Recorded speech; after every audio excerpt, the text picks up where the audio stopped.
The smell reaches you long before the king himself enters the chamber. It is a cloying, complex odor of stale sweat, sweet ointments that fail to mask a deeper corruption, and something metallic, like rottier in the court of King Henry VIII. The year is 1545, and you have learned to master the art of breathing shallowly through your mouth. The air itself feels heavy, thick with the unvoiced terror that permeates the royal apartments. Seated upon a velvet-cushioned chair borne by frustrating guards, he is no longer a man but a monument to decay. His immense girth spills over the sides of the chair, his face a bloated, pallid mask of suspicion, the small eyes glittering with intelligence and a constant, simmering rage. His gaze sweeps the room, and you, like everyone else, avoid it, studying the tapestries. The floor your own shoes. To meet his eye is to invite scrutiny, and scrutiny in this court is often a death sentence. The source of the smell and his unending agony is propped before him, a swaddled, grotesque bundle of silk and linen bandages from which a faint stain sometimes weeps. The king's mood is the weather of the kingdom, and for years the forecast has been nothing but storm. This image of the king obese, paranoid, and put recent has become the definitive one. But it is not the man who ascended the throne. It is the final, terrible product of a long and agonizing transformation. Before we unseal these forgotten records, consider this a moment to register your presence. A-like serves as your signature, and a subscription grants you access to all future findings provided you believe these stories must be unearthed. And let us know in the comments below who do you believe is the most misunderstood figure in history. And now the preamble is over. Let us turn to the primary sources and begin the slow work of reconstruction. To understand the tragedy of Henry VIII, one must first grasp the sheer brilliance of his beginning. When he took the throne on April 21, 1509, at the age of 17, he was seen not merely as a new king, but as the dawn of a new age for England. He was the physical embodiment of the Renaissance ideal, a stark and welcome contrast to his father, the shrewd, austere, and deeply unpopular Henry VIII.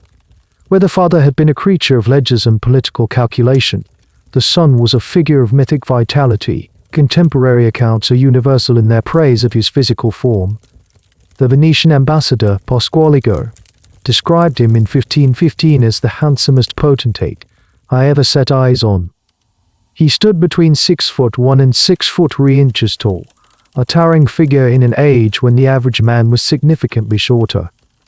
His physique was not just tall, but powerful and athletic, honed by a relentless dedication to martial and sporting pursuit. He possessed the fair skin and reddish-gold hair of the Tudor line, a complexion that, in his youth, was said to be perpetually flushed with health and vigor.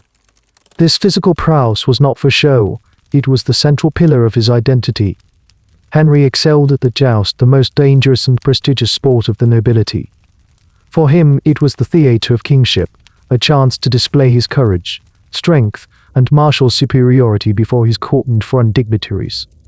He also mastered archery, capable of sending an arrow with greater force and accuracy than the specialist archers of his own guard, a tireless hunter who would spend entire days in the saddle, and a formidable opponent in real tennis, a physically demanding sport he played with a ferocious, competitive energy. This was not a king who ruled from a distant throne.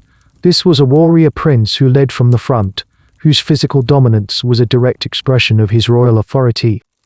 Yet to define the young Henry by his athleticism alone would be a profound misjudgment. His mind was as sharpened as well exercised as his body. His father had initially intended him for a high position in the church, and his education was consequently superb. He was a gifted linguist, fluent in Latin and French, with a more than capable understanding of Spanish and a little Italian. He could converse with foreign ambassadors in their native tongues, a diplomatic to love immense value. His intellect was not passive, it was active and argumentative. He took a deep and personal interest in theology, a passion that would later have world-altering consequences. In 1521, he personally oversaw the writing of the Assertio Septem Sacramentorum Defense of the Seven Sacraments, a robust and learned rebuttal of Martin Luther's 95 Theses. The work was so well regarded by the Vatican that Pope Leo X granted Henry the title Fide Defensor, Defender of the Faith, a title still held by British monarchs today. albeit with a profoundly different meaning. His talents extended into the arts. Henry was an accomplished musician and composer. While the popular attribution of the song Greenslaves to him is almost certainly a myth, his composition Pastime with Good Company survives as a testament to his genuine skill. He played the lute, the organ, and the virgin owls, and his court was a vibrant center of musical innovation. He was a voracious reader, a patron of the new learning of humanism, and he counted brilliant minds like Sir Thomas More and the Dutch scholar Erasmus among his correspondents. He invested heavily in shipbuilding, creating the foundation of the Royal Navy, and in architecture, commissioning grand projects like Nonsuch Palace. In his early reign, he projected a charisma that was reportedly intoxicating. He was generous, high-spirited, and possessed a charm that could disarm his rivals and inspire deep loyalty. He was the promise of a golden age made manifest, a king who seemed to lack any discernible flaw. But beneath this glittering surface, a single, deep-seated anxiety festered, an obsession that would serve as the initial catalyst for the darkness to come. It was a political necessity and a personal failing that haunted his every triumph. His kingdom, and his legacy, required a legitimate male heir. This need for a male heir was not a mere preference or a point of kingly pride. In the context of the early 16th century, it was the central, non-negotiable imperative of the monarchy. The legitimacy of the Tudor dynasty itself was shallowly rooted and written in recent blood.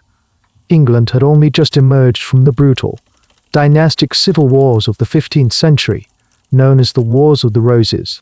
The houses of Lancaster and York had torn the kingdom apart over competing claims to the throne.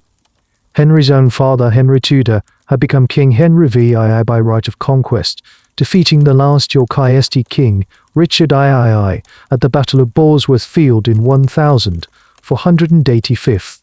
His claim through bloodline was tenuous at best. He had solidified his power by marrying Elizabeth of York, uniting the warring houses, but the peace felt fragile, the new dynasty an experiment that could easily fail. The entire political class of England understood this precariances. The birth of a healthy son was the only accepted mechanism for ensuring a stable transfer of power. A daughter, in the political theory of the time, was an unacceptable liability. There was no established precedent for a queen to rule England in her own right. The one historical example, that of Empress Matilda in the 12th century, was a catastrophe. Her claim to the throne after the death of her father, Henry I, had plunged the kingdom into a 19-year period of civil war and chaos known as the Anarchy. For the Tudor establishment, the prospect of a Queen Mary I succeeding her father was not a question of gender equality. It was a direct invitation for rival claimants with a trace of royal blood to raise armies and reignite the Wars of the Roses. A female monarch would be expected to marry, and if she married an English nobleman, it would elevate one faction above all others, creating jealousy and instability. If she married a foreign prince, it was feared England would become a mere satellite of a foreign power, subordinate to the interests of Spain or France.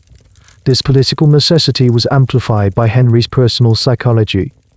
His entire identity was constructed around the concept of potency: physical, intellectual, and political, and politicking, and the production of a male heir was seen as tangible proof of God's favor upon his reign. To fail in this most fundamental of kingly duties was not just a political problem, it was a personal humiliation and, in his increasingly theological worldview, a potential sign of divine displeasure. So robust in all other arenas, was singularly vulnerable on this point. His marriage to Catherine of Aragon, the Spanish princess, who was first the wife of his elder brother Arthur, became the crucible for this anxiety. Their union in 1509 was initially a success in terms of personal affection and political alliance. But as a dynastic instrument, it proved to be a source of unending grief and frustration. Catherine's reproductive history is a grim, clinical litany of tragedy. In January 1510, just over 6 months after their wedding, she gave birth prematurely to a stillborn daughter. A year later, on New Year's Day 1511, the kingdom celebrated the birth of a son, Henry, Duke of Cornwall. The celebrations were lavish, a spectacular tournament was held, and the king was ecstatic. The Tudor dynasty seemed secure, but the joy was tragically short-lived. The infant prince died just 52 days later. The blow to Henry and Catherine was immense. The cycle of hope and despair continued relentlessly. In 1513, while Henry was campaigning in France, Catherine gave birth to another son who was either stillborn or died almost immediately. In 1514, a fourth pregnancy resulted in another stillborn son. The cumulative effect of these losses on the royal couple can only be imagined. Each failed pregnancy chipped away at Henry's confidence and magnified his obsession. The court, ever watchful for signs of the king's mood, would have been thick with whispers and prayers. Then in February 1516, Catherine gave birth to a healthy child who survived. A girl, the future Queen Mary I. Her birth was welcomed, but with a profound sense of reservation. She was a placeholder, a temporary solution, but not the answer to the great dynastic question. After Mary's birth, Catherine suffered at least one more miscarriage in 1518. By the early 1522s, Catherine was entering her 40s, and the prospect of her bearing a healthy son was rapidly diminishing. It was during this period that the first cracks began to appear in the brilliant facade of the Golden Prince. This was the one problem he could not solve through strength, intellect, or royal command. He began to search for a reason, a cause for what he increasingly saw as a curse. His theological mind, once used to defend the Catholic faith, now turned inward, seeking an explanation for his personal and dynastic failure. He found it in the Old Testament, in the book of Leviticus, chapter 20, verse 21. If a man shall take his brother's wife, it is an unclean thing. He shall be childless. His marriage to Catherine had required a special papal dispensation precisely because she had been his brother's wife. In Henry's mind, a terrible conclusion began to form. His marriage was illegitimate in the eyes of God, and the dead sons were his divine punishment.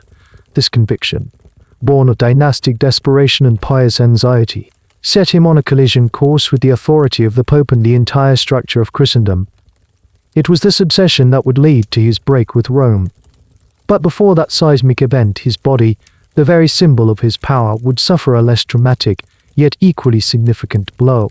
While the king's mind was increasingly consumed by the theological and legal complexities of what he termed his great matter, the annulment of his marriage to Catherine, his body remained the primary instrument of his will and the symbol of his power. His commitment to the strenuous life did not wane in his 30s.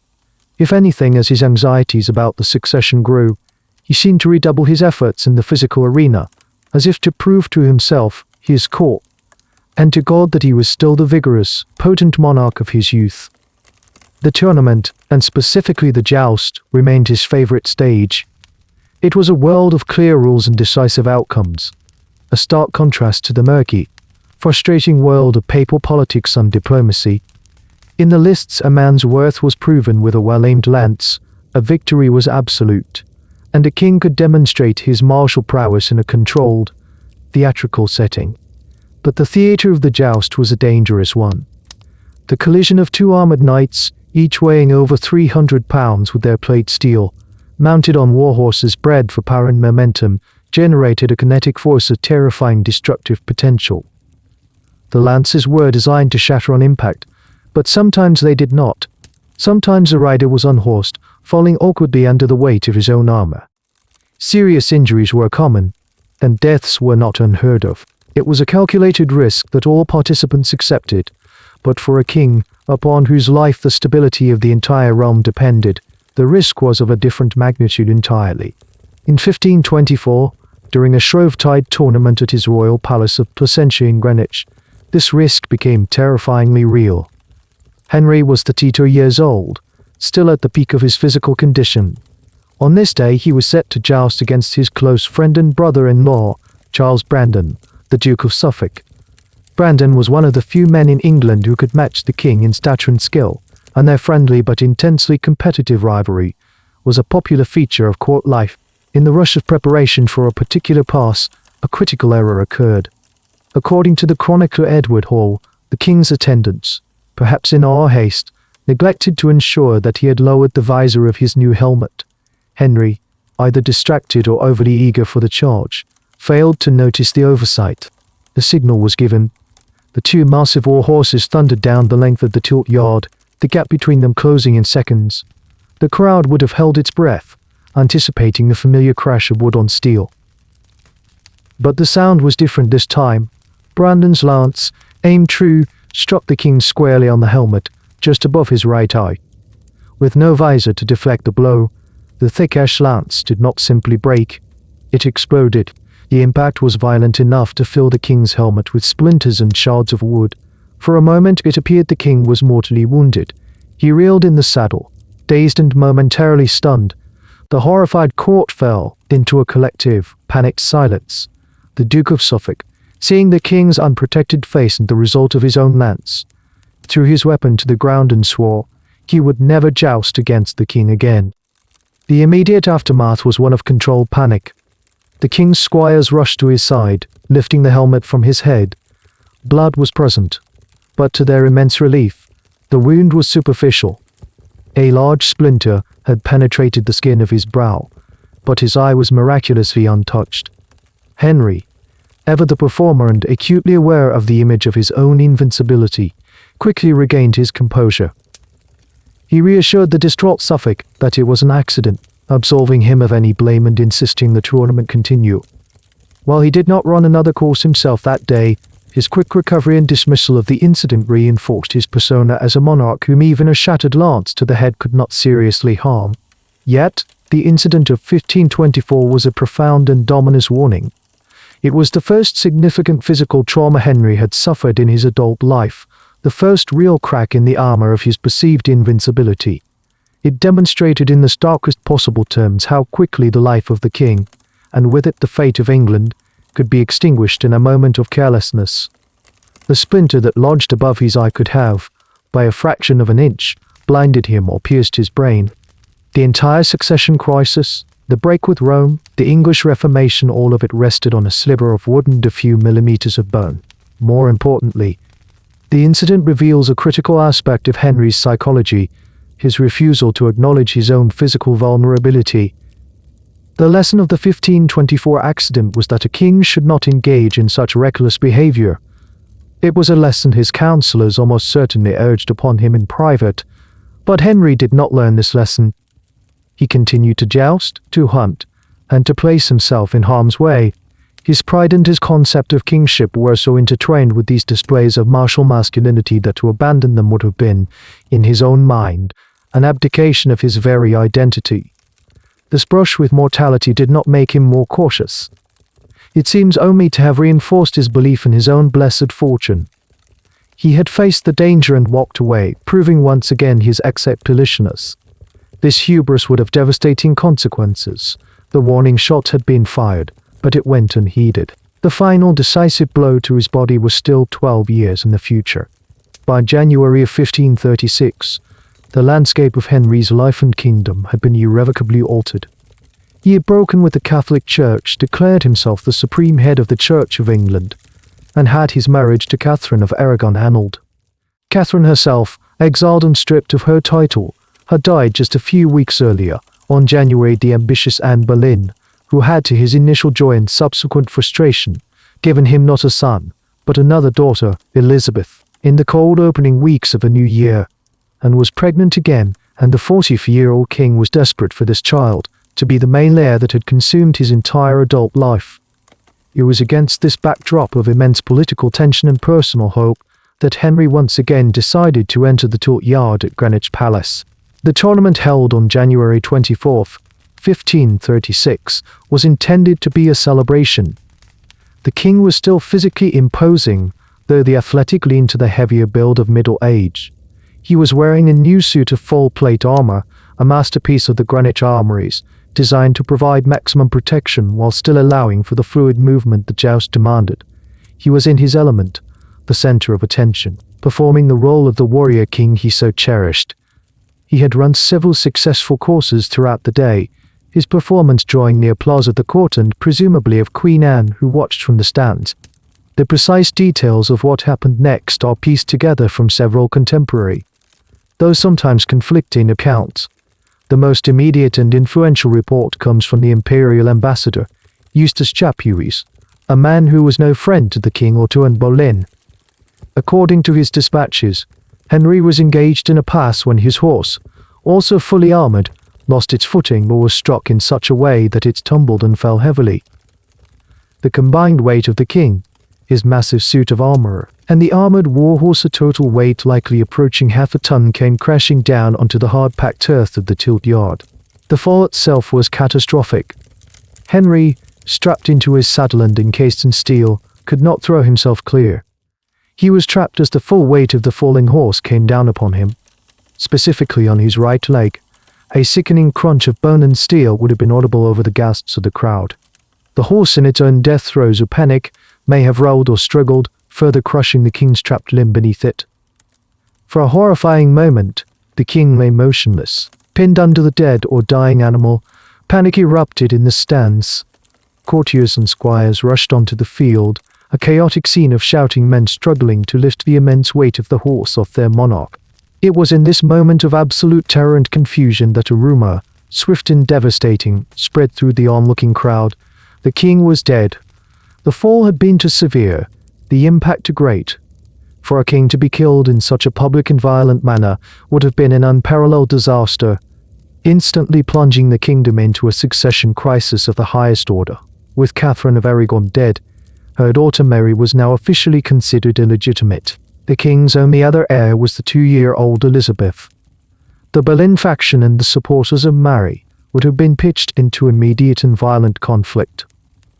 The Wars of the Roses would have seemed not just a possibility, but an imminent certainty. But the king was not dead. As his attendants finally managed to heave the horse off his body and unlace his helmet, they found him alive but insensible. He was completely unconscious, a state that in the 16th century was deeply alarming and poorly understood. It was impossible to know the extent of his injuries. Was his skull fractured? Was there bleeding within his brain? Or was it simply the shock of the impact? For 2 full hours, the most powerful man in England lay in this state, somewhere between life and death, while his physicians and terrified courtiers hovered over him, applying their limited medical knowledge and praying for a sign of recovery. During those 2 hours, the entire political future of England hung in the balance. The news would have been rushed to the Queen, Anne Boleyn. The shock for her was twofold. It was not just the potential death of her husband, but the immediate and complete collapse of her own position. Her power, her status as queen, and the legitimacy of her daughter were entirely dependent on Henry's life. If he died, she would be left a vulnerable widow, the mother of a contested heir, surrounded by enemies who viewed her as a usurping heretic. The immense stress of this news, of believing her husband to be dead or dying, is reported to have had a devastating physical effect on the pregnant queen. The fate of the king's leg was, in that moment, a secondary concern. The primary fear was for his life, and the consequences his death would unleash upon the kingdom. This accident was more than a sporting injury. It was a constitutional crisis unfolding in real time. For the 2 hours that King Henry VIII remained unconscious, the machinery of the Tudor state ground to a halt. In a system of personal monarchy, where the will of the sovereign was the ultimate law and the engine of government, this state of insensibility created a terrifying power vacuum. The court, a complex ecosystem of ambition, factionalism, and fear, was thrown into a state of suspended animation. Decisions were not made. Orders were not given. Whispered exchange of speculation and prayer around the still form of the king. His physicians, men like the respected Dr. William Butts, would have been summoned with desperate urgency. Yet faced with what was clearly a severe concussion or potential internal head injury, the rudimentary arts of Tudor medicine were largely powerless. They could check his breathing, feel for his pulse, and perhaps examine the pupils of his eyes. Standard treatments of the day for such a shock might have included bleeding the patient to relieve pressure or applying poultices of herbs and ointments to the head.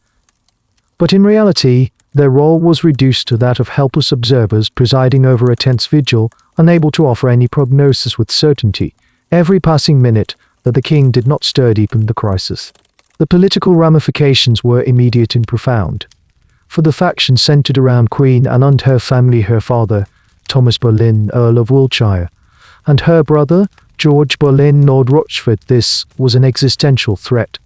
Their power, titles, and wealth were entirely dependent on Henry's continued life and favor. They were the architects of the break with Rome, widely unpopular with a significant portion of the populace and the old aristocracy. They would be immediately vulnerable to the vengeance of their rivals, particularly the powerful faction that still supported the legitimacy of the late Catherine of Aragon and her daughter, Mary. These men gathered around figures like the Duke of Norfolk, ironically, and his own uncle, but a political rival in the imperial ambassador Chapuis saw in the king's potential death an opportunity to reverse the Reformation, restore Mary to the line of succession, and purge the Boleynists from power. The 2 hours of Henry's unconsciousness were a period of frantic, behind-the-scenes calculation, as both sides weighed the odds and prepared for a potential civil war. The most direct and devastating impact of this news, however, was on Anne Boleyn herself, already in a state of high anxiety due to the immense pressure to produce a male heir. The report that her husband was dead or mortally wounded was a seismic shock. According to Chapuis, the news was brought to her abruptly. The terror of losing her husband, her crown, and potentially her life, combined with the shock to her system, induced a catastrophic physical reaction. On January 29th, Yao was unveiled, the same day as Catherine of Aragon's funeral, and went into premature labor. The result was the final, fatal blow to her marriage and her life. After a difficult labor, she miscarried. The historical accounts, particularly those from hostile sources, must be read with caution, but the consensus is clear on one critical detail. The fetus was male. Nicholas Sander, a later Catholic writer, vividly described it as a male child of about 3.5 months. For Henry, this was not merely a tragedy, it was the ultimate confirmation of his deepest fears. When the king finally regained consciousness, the relief that swept through the court was quickly overshadowed by this grim news. Henry, his own mind likely clouded and his body in shock and escalating pain from his leg, was confronted with the loss of the son he believed would have finally secured his dynasty. In his worldview, shaped by a profound belief that his personal life was a reflection of divine judgment, this was no accident. He needed a reason, a culprit. Blame his own reckless pursuit of glory in the tilt yard. Instead, his fury and disappointment turned directly on Anne. The king's alleged words to her, though likely embellished, capture the essence of his reaction. He is said to have declared that he saw God would not give him male children from her. The miscarriage was interpreted not as a consequence of her shock and terror, but as a sign of her fundamental inadequacy, or worse, a divine judgment against their union. The subtle theological doubts he may have harbored were now inflamed by personal rage and physical agony, a passion that had reshaped a nation's religion, curdled into suspicion and resentment. The fall in the tilt yard had profound consequences. The first, which would reveal itself slowly over the coming years, was the irreparable damage to Henry's leg. The second, and more immediate, was the fatal wound inflicted upon his marriage. From that day forward, Anne Boleyn's fate was sealed. The king had awoken from his unconsciousness, but the political and personal landscape he now inhabited was darker and far more treacherous. His enemies at court, seeing the king's disaffection, were emboldened. The path was now clear for Thomas Cromwell to begin constructing the case against the Queen. The king's physical trauma had directly triggered the sequence of events that would lead Anne to the executioner's block just 4 months later. As the king's consciousness returned and the immediate terror of a sudden succession crisis receded, a new, more intimate horror began to assert itself, the physical reality of the injury. The leg that had been crushed beneath the weight of the armored horse was not merely broken, it was a site of catastrophic trauma. While the specifics are not recorded with clinical precision, the long-term consequences strongly suggest a severe compound fracture, where the bone shattered and pierced the skin, or at the very least a crushing injury that tore muscle, destroyed blood vessels, and created a large open wound. It was into this breach that the full force of 16th century medical practice was brought to bear, a science that, when faced with such a trauma, was not only ill-equipped to heal but was poised to make things catastrophically worse.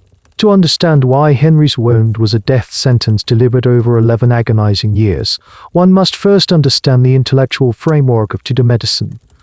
It was a system built not on empirical observation of anatomy or cellular biology concepts that were centuries in the future, but on the ancient Greek theory of the four humours, as refined by the Roman physician Galen in the 2nd century AD.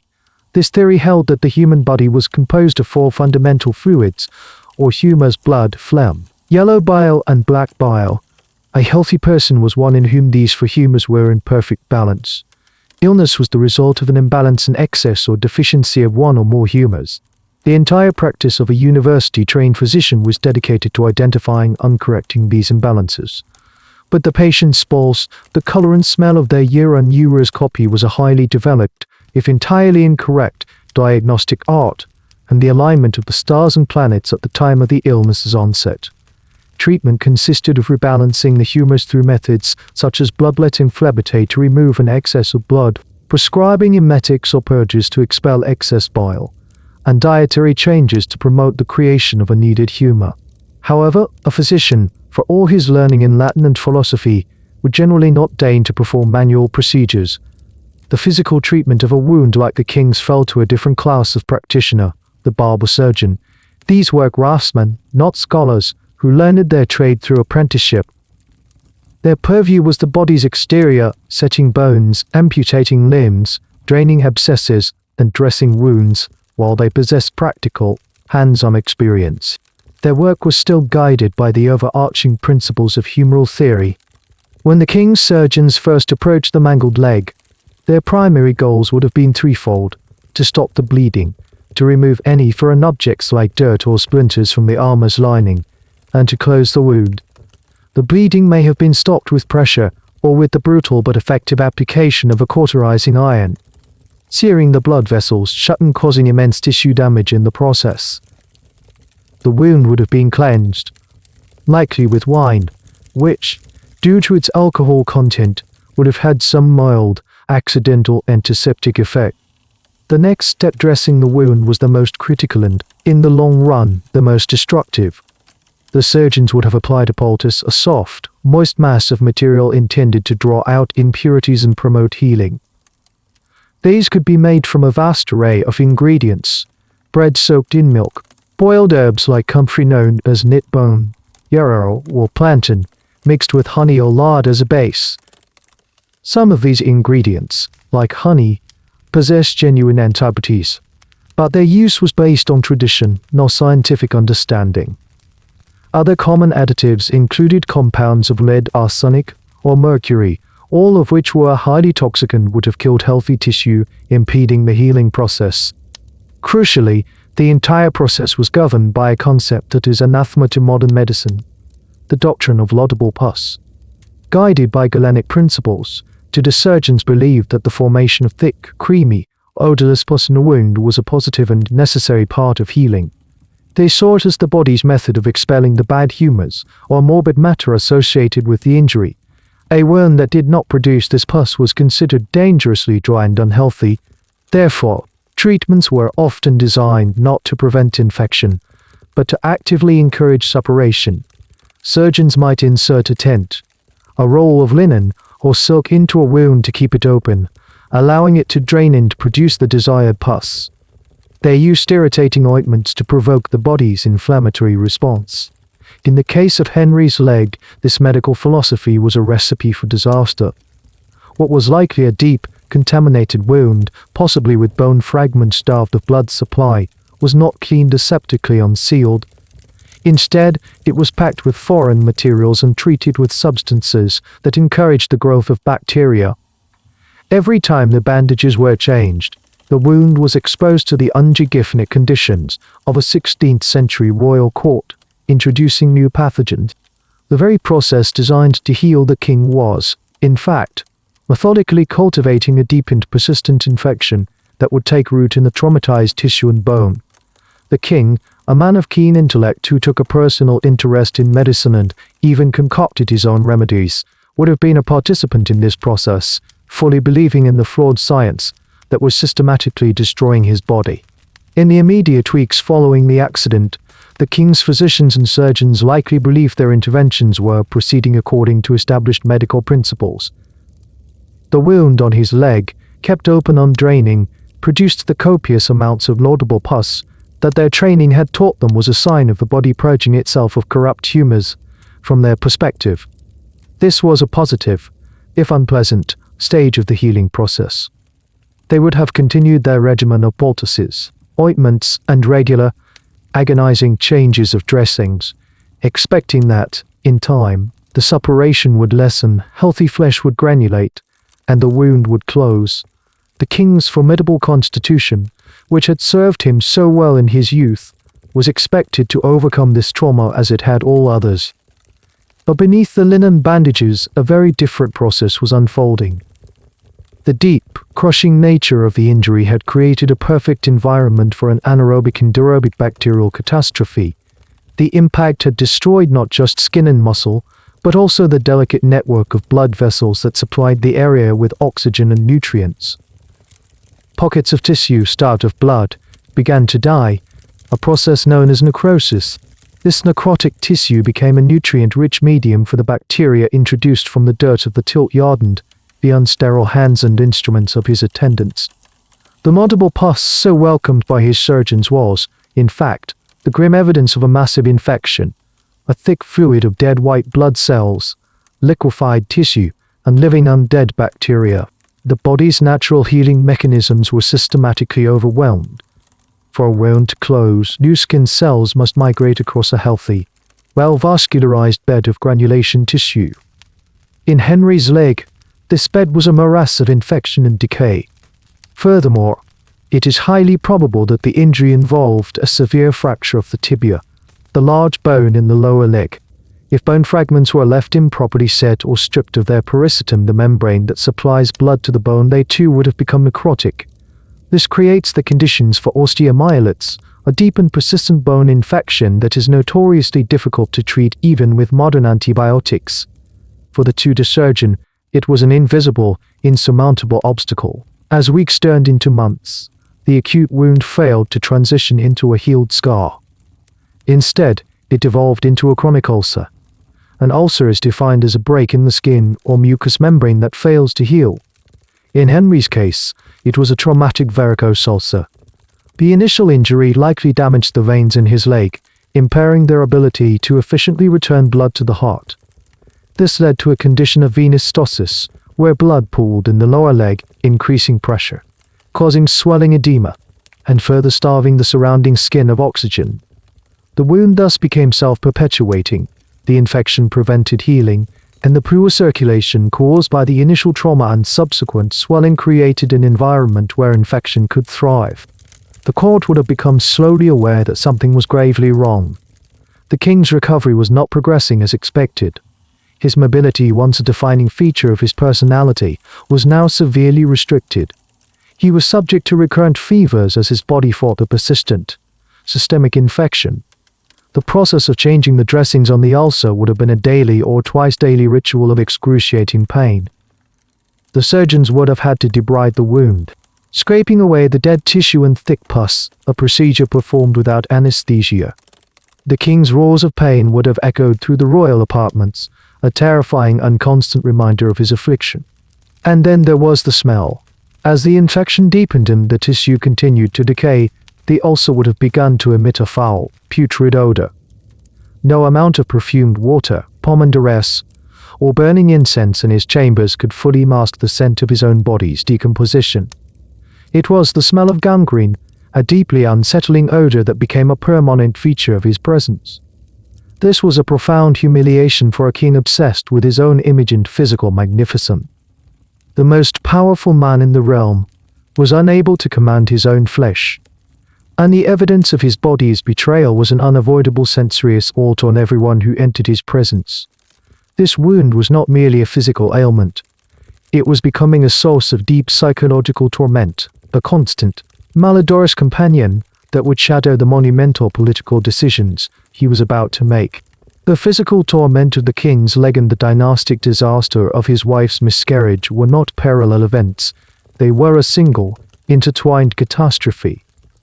In the 4 months between the Greenwich accident and Anne Boleyn's execution, a critical psychological transformation appears to have occurred within Henry VIII. It is here that the internal, somatic reality of decaying body begins to manifest as a tangible and brutal political force. The fall of Anne Boleyn can be seen as the first major state act dictated not by the shrewd, calculating mind of the young Renaissance prince, but by the emergent consciousness of a man grappling with chronic, debilitating pain. Modern pain psychology provides a useful lens through which to analyze this period. Constant, severe pain is not merely a physical sensation. It is a neurological event that fundamentally alters brain chemistry and cognitive function. It monopolizes mental resources, making concentration difficult and complex, nuanced thought almost impossible. It shortens temperament, fosters irritability, and can induce a state of heightened paranoia as the sufferer becomes hypervigilant to any perceived threat, internal or external, for a man like Henry, whose entire identity was built on control over his body, his court, and his kingdom. The experience of being betrayed by his own flesh, of being subjected to a relentless agony he could not command, would have been profoundly destabilizing. In this altered state, Anne Boleyn ceased to be a wife or a political partner and became instead a symbol. She was the living embodiment of his greatest failure. He had defied the Pope, torn his kingdom from the fabric of Catholic Europe, and executed friends like Thomas More, all for her. The promised reward for this upheaval was a son.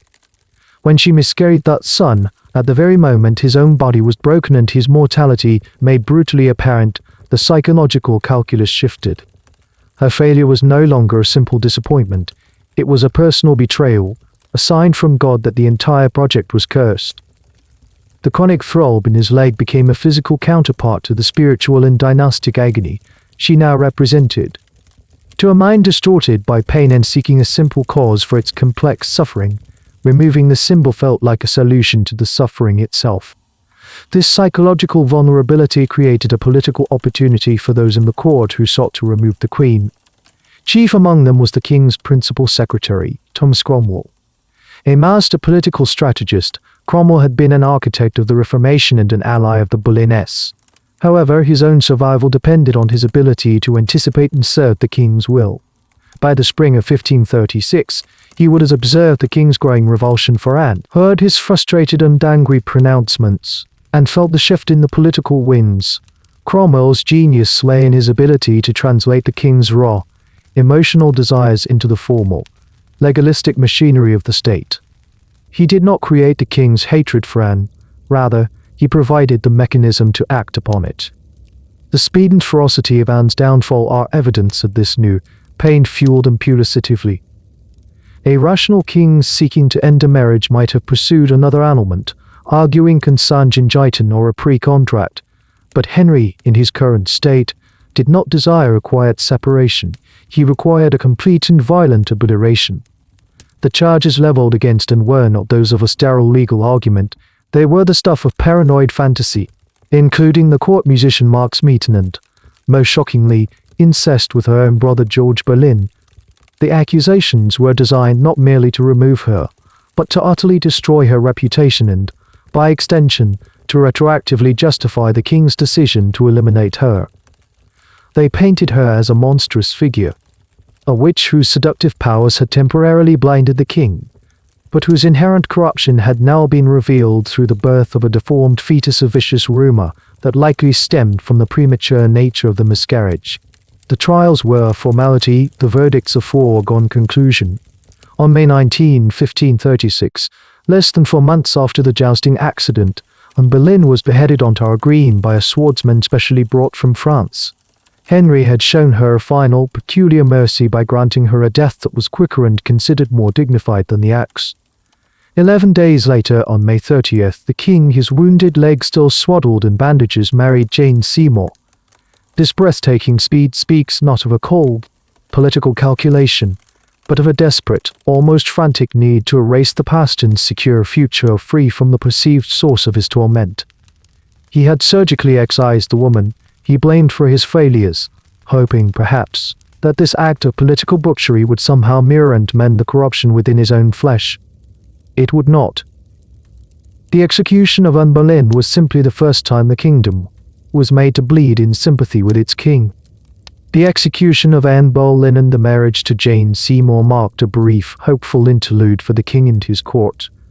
In Jane, Henry had found a wife who was the antithesis of Anne. She was quiet, submissive, and her public persona was one of placid domesticity. Her motto, "Bound to obey and serve," was a stark and welcome contrast to Anne's ambitious and oft unconfrontational style. Most importantly, in October 1537, she succeeded where her predecessors had failed, giving birth to a healthy, legitimate male heir, the future King Edward VI. For a moment, it seemed that the king's great obsession had been satisfied and that stability had been restored. But this dynastic triumph, celebrated with bonfires and feasting across the kingdom, could not arrest the insidious physical decline that had been set in motion by the 1536 accident. The king's leg wound had not healed, while it may have experienced periods of partial remission, where the inflammation and discharge lessened. It remained a chronic, open ulcer. This single, localized injury now began to have a cascading effect on his entire physiology. The most visible and dramatic consequence was the onset of a rapid and profound weight gain. Prior to the accident, Henry's immense caloric intake, estimated by some modern scholars to 1,000 calories a day, rich in red meat, fats, and sugary ales, was balanced by his extraordinary level of physical activity. A full day spent hunting on horseback, hours of vigorous real tennis, or the sheer muscular effort of participating in a tournament could burn a tremendous number of calories, keeping his athletic physique in check. The injury permanently destroyed this equilibrium. The constant pain in his leg, the stiffness of the joint, and the general malaise from the chronic infection made his former lifestyle impossible. Jousting was out of the question. He could no longer spend 10 hours in the saddle chasing stags. Even walking across a room became a painful, laborious process. Yet, while his physical output plummeted, his eating habits did not change. The royal table continued to groan under the weight of roasted swans, peacocks, venison, and vast quantities of wine and ale. Food was one of the remaining pleasures available to him, a source of comfort and a display of royal magnificence that he was unwilling to relinquish. The result was a simple and brutal metabolic equation, a massive surplus of calories with nowhere to go. The pounds began to accumulate at an alarming rate. The powerful, muscular frame of the warrior prince started to disappear, buried under layers of subcutaneous fat. Contemporary descriptions and, most tellingly, the increasing size of his surviving suits of armor provide a stark, quantifiable record of this transformation. A suit of armor made for him in 1520, when he was in his late 20s, shows a man with a chest measurement of around 42 inches and a waist of 34 inches, the proportions of a powerful athlete.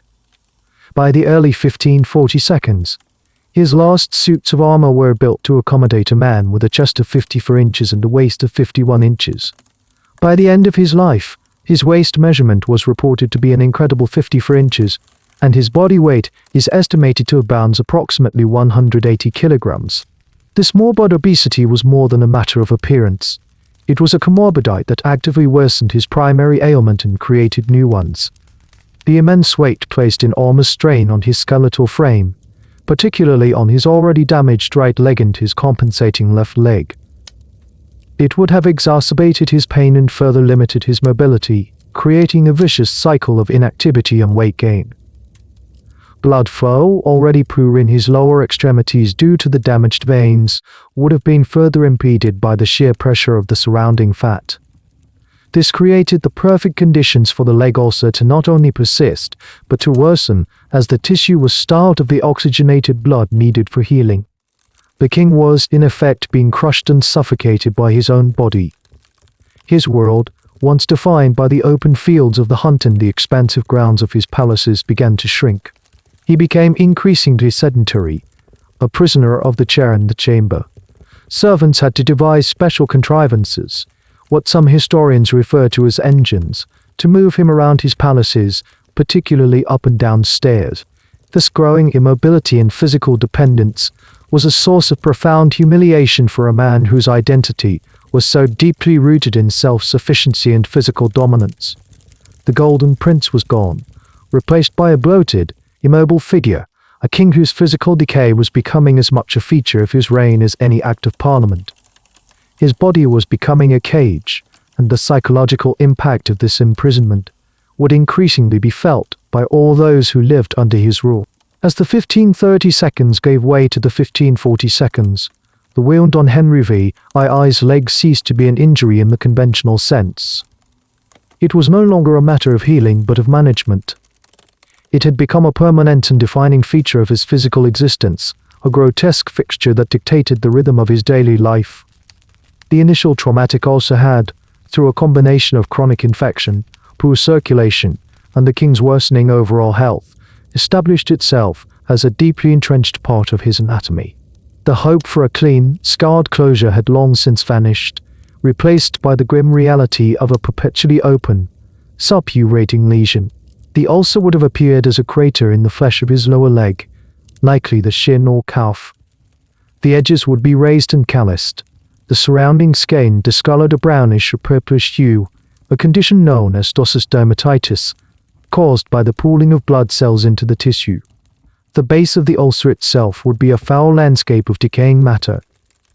It would be covered in a layer of slough, a yellowish or whitish substance composed of dead tissue, fiber, and pus. Pockets of infection would fester deep within the wound bed, sometimes forming abscesses that would swell, causing immense pressure and pain, before bursting in a fresh discharge of foul-smelling fluid. The daily ritual of caring for this wound was a medical ordeal and a state secret. It would have been conducted in the privacy of the king's chambers, attended only by his most trusted physicians, surgeons, and personal attendants.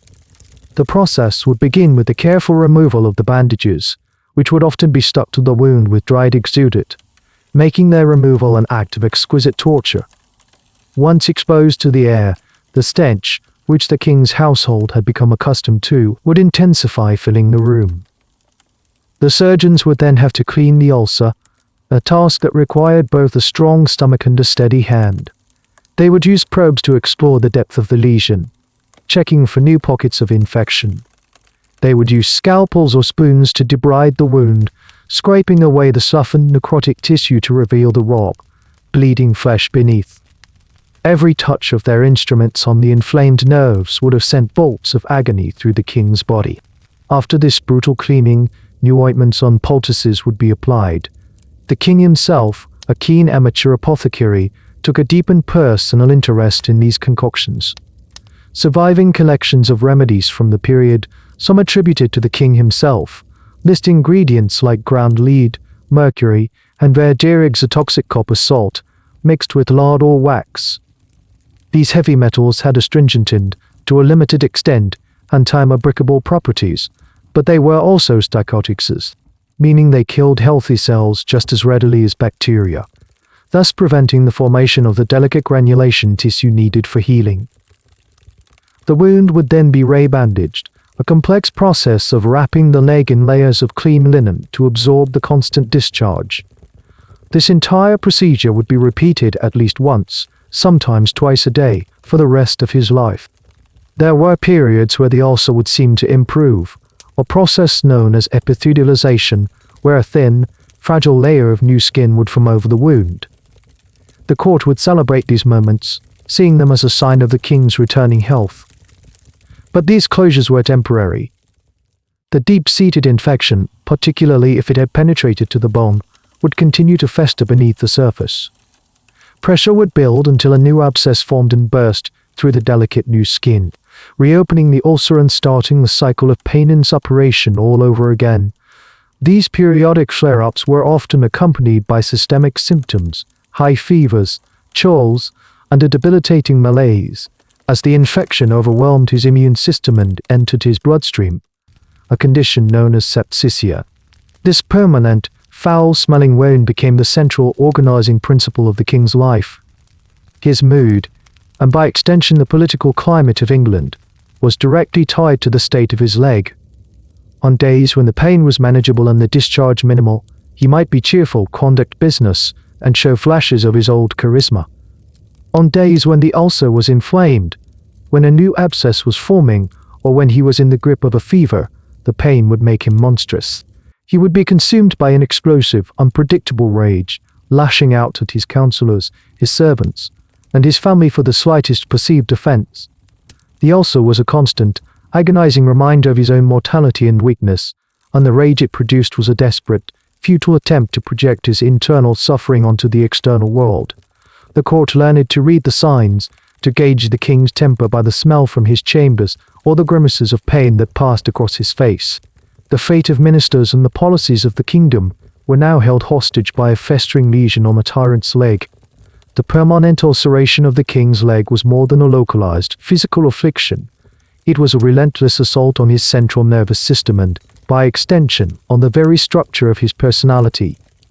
To view the Henry of the 1542s as merely an older, more cynical version of his younger self is to miss the fundamental biological transformation he had undergone. He was a man living in the grip of a condition that modern medicine would classify as chronic intractable pain, and the psychological consequences of such a state are not matters of character, but of neurology. Chronic pain, unlike acute pain, is not a simple signal of injury. It is a pathological state in which the nervous system itself becomes rewired. In a healthy individual, pain is an alarm that is meant to be turned off once the threat is removed. In a sufferer of chronic pain like Henry, the alarm never stops ringing. Over months and years, this constant barrage of pain signals from the peripheral nerves in his leg would have induced a state known as central sensitization. His spinal cord and brain, perpetually bombarded with danger signals, would have become hypersensitive. The threshold for what constituted a painful stimulus would have dropped dramatically, while the response to that stimulus would have been amplified. A light touch near the wound, the pressure of a blanket, or a slight change in position could have triggered waves of agony that were disproportionate to the physical cause. His world, in a very real sense, had become a landscape of pain. This neurological rewiring had profound cognitive effects. The human brain has a finite capacity for attention and executive function. Chronic pain acts as a cognitive parasite, consuming a vast portion of these resources. It is the equivalent of trying to solve a complex mathematical problem while a deafening siren blares in the background. The king's celebrated intellect, his ability to absorb information, to engage in theological debate, and to master the intricacies of statecraft, was now under constant siege. His concentration would have been shattered, his memory impaired.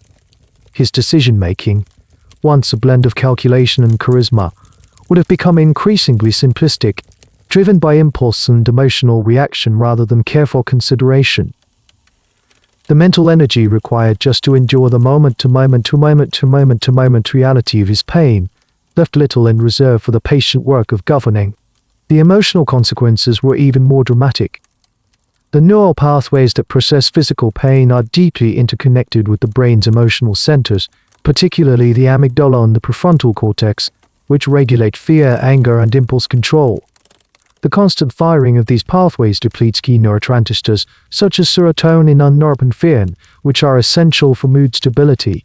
The result is a predictable and well-documented psychological profile, heightened irritability, a drastically lowered frustration tolerance, and explosive, often unpredictable bouts of rage. The infamous Tudor temper, always a feature of Henry's personality, was now pathologically amplified. The slightest provocation, a diplomatic setback, a courtier's mistake, a theological disagreement could trigger a disproportionate fury because his nervous system was already primed for a fight-or-flight response by the unceasing internal threat of his own body. Furthermore, this state of being under constant internal attack fostered a deep and pervasive paranoia. When one's own body becomes a source of betrayal and relentless torment, the external world naturally begins to appear more threatening. The court, with its inherent culture of factionalism and whispered intrigue, became a mirror for his internal state. To a mind distorted by pain, a neutral glance could be interpreted as a look of contempt.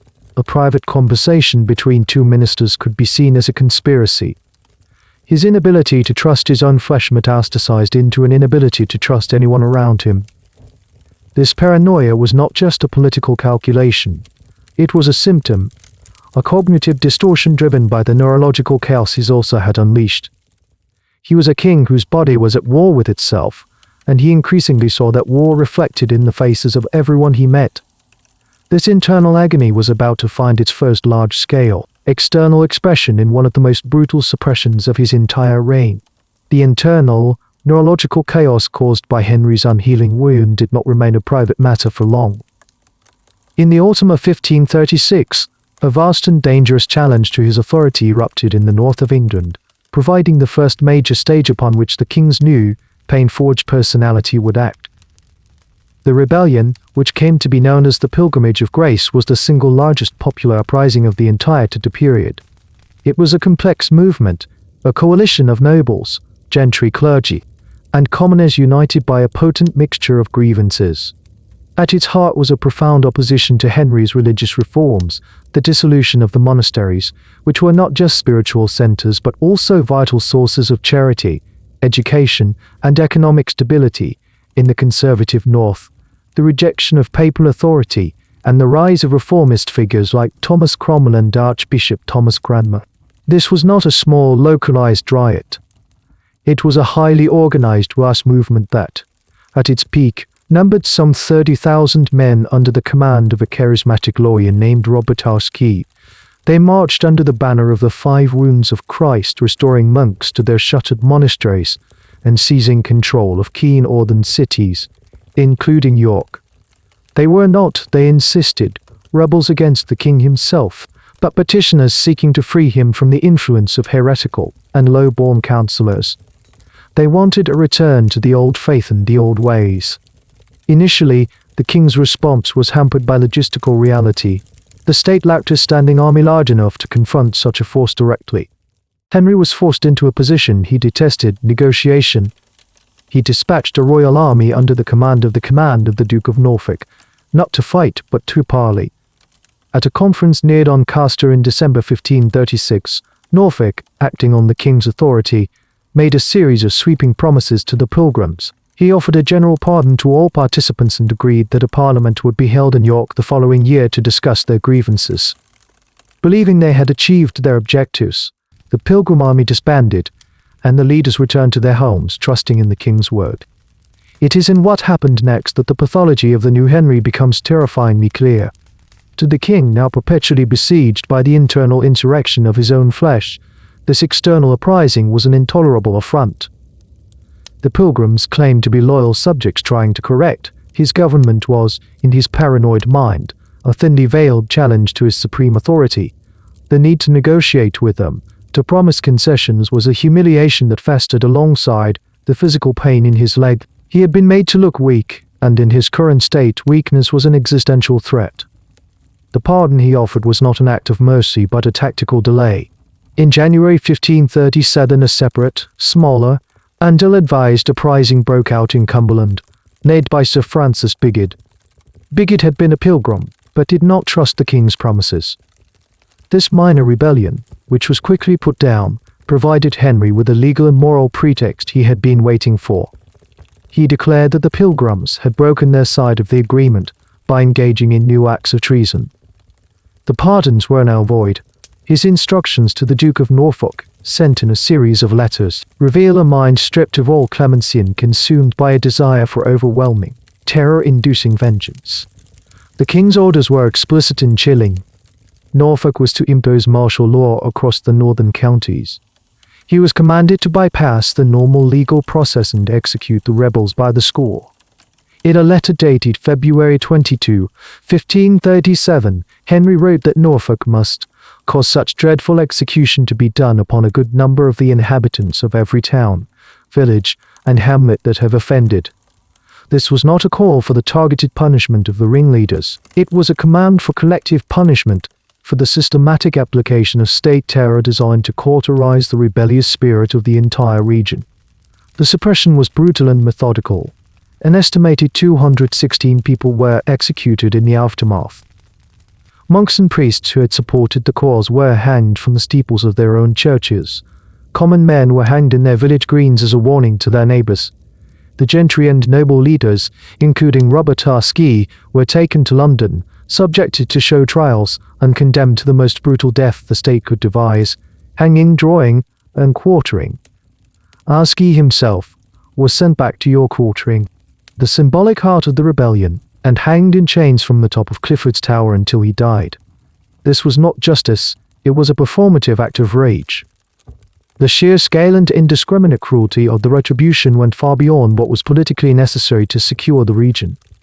It was the disproportionate response of a man whose capacity for mercy had been eroded by constant pain, a king lashing out at the body politic with the same fury he felt towards his own rebellious flesh. With the north of England pacified through a campaign of systematic terror, the king's attention turned inward once more, focusing on the complex machinery of his own government. For nearly a decade, the chief architect and operator of that machine had been Thomas Cromwell. A man of humble origins, the son of a blacksmith and cloth merchant, Cromwell's rise had been meteoric, a testament to his prodigious intellect, boundless capacity for work, and an almost preternatural ability to understand and execute the king's will. He had been the driving force behind the annulment of Henry's marriage to Catherine of Aragon, the legislative mastermind of the break with Rome, and the ruthlessly efficient administrator of the dissolution of the monasteries. He had, in effect, delivered to Henry the two things he craved most, a new wife and Anne Boleyn and unprecedented wealth and power as supreme head of the church in England. Cromwell was not a beloved figure.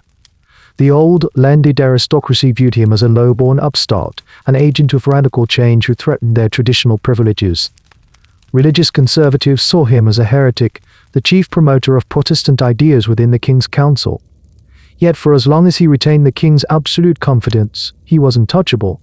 He was Henry's most effective and indispensable tool, a political instrument of unparalleled sharpness. However, the political landscape of the late 1532s was treacherous, and Cromwell's position was more precarious than it appeared.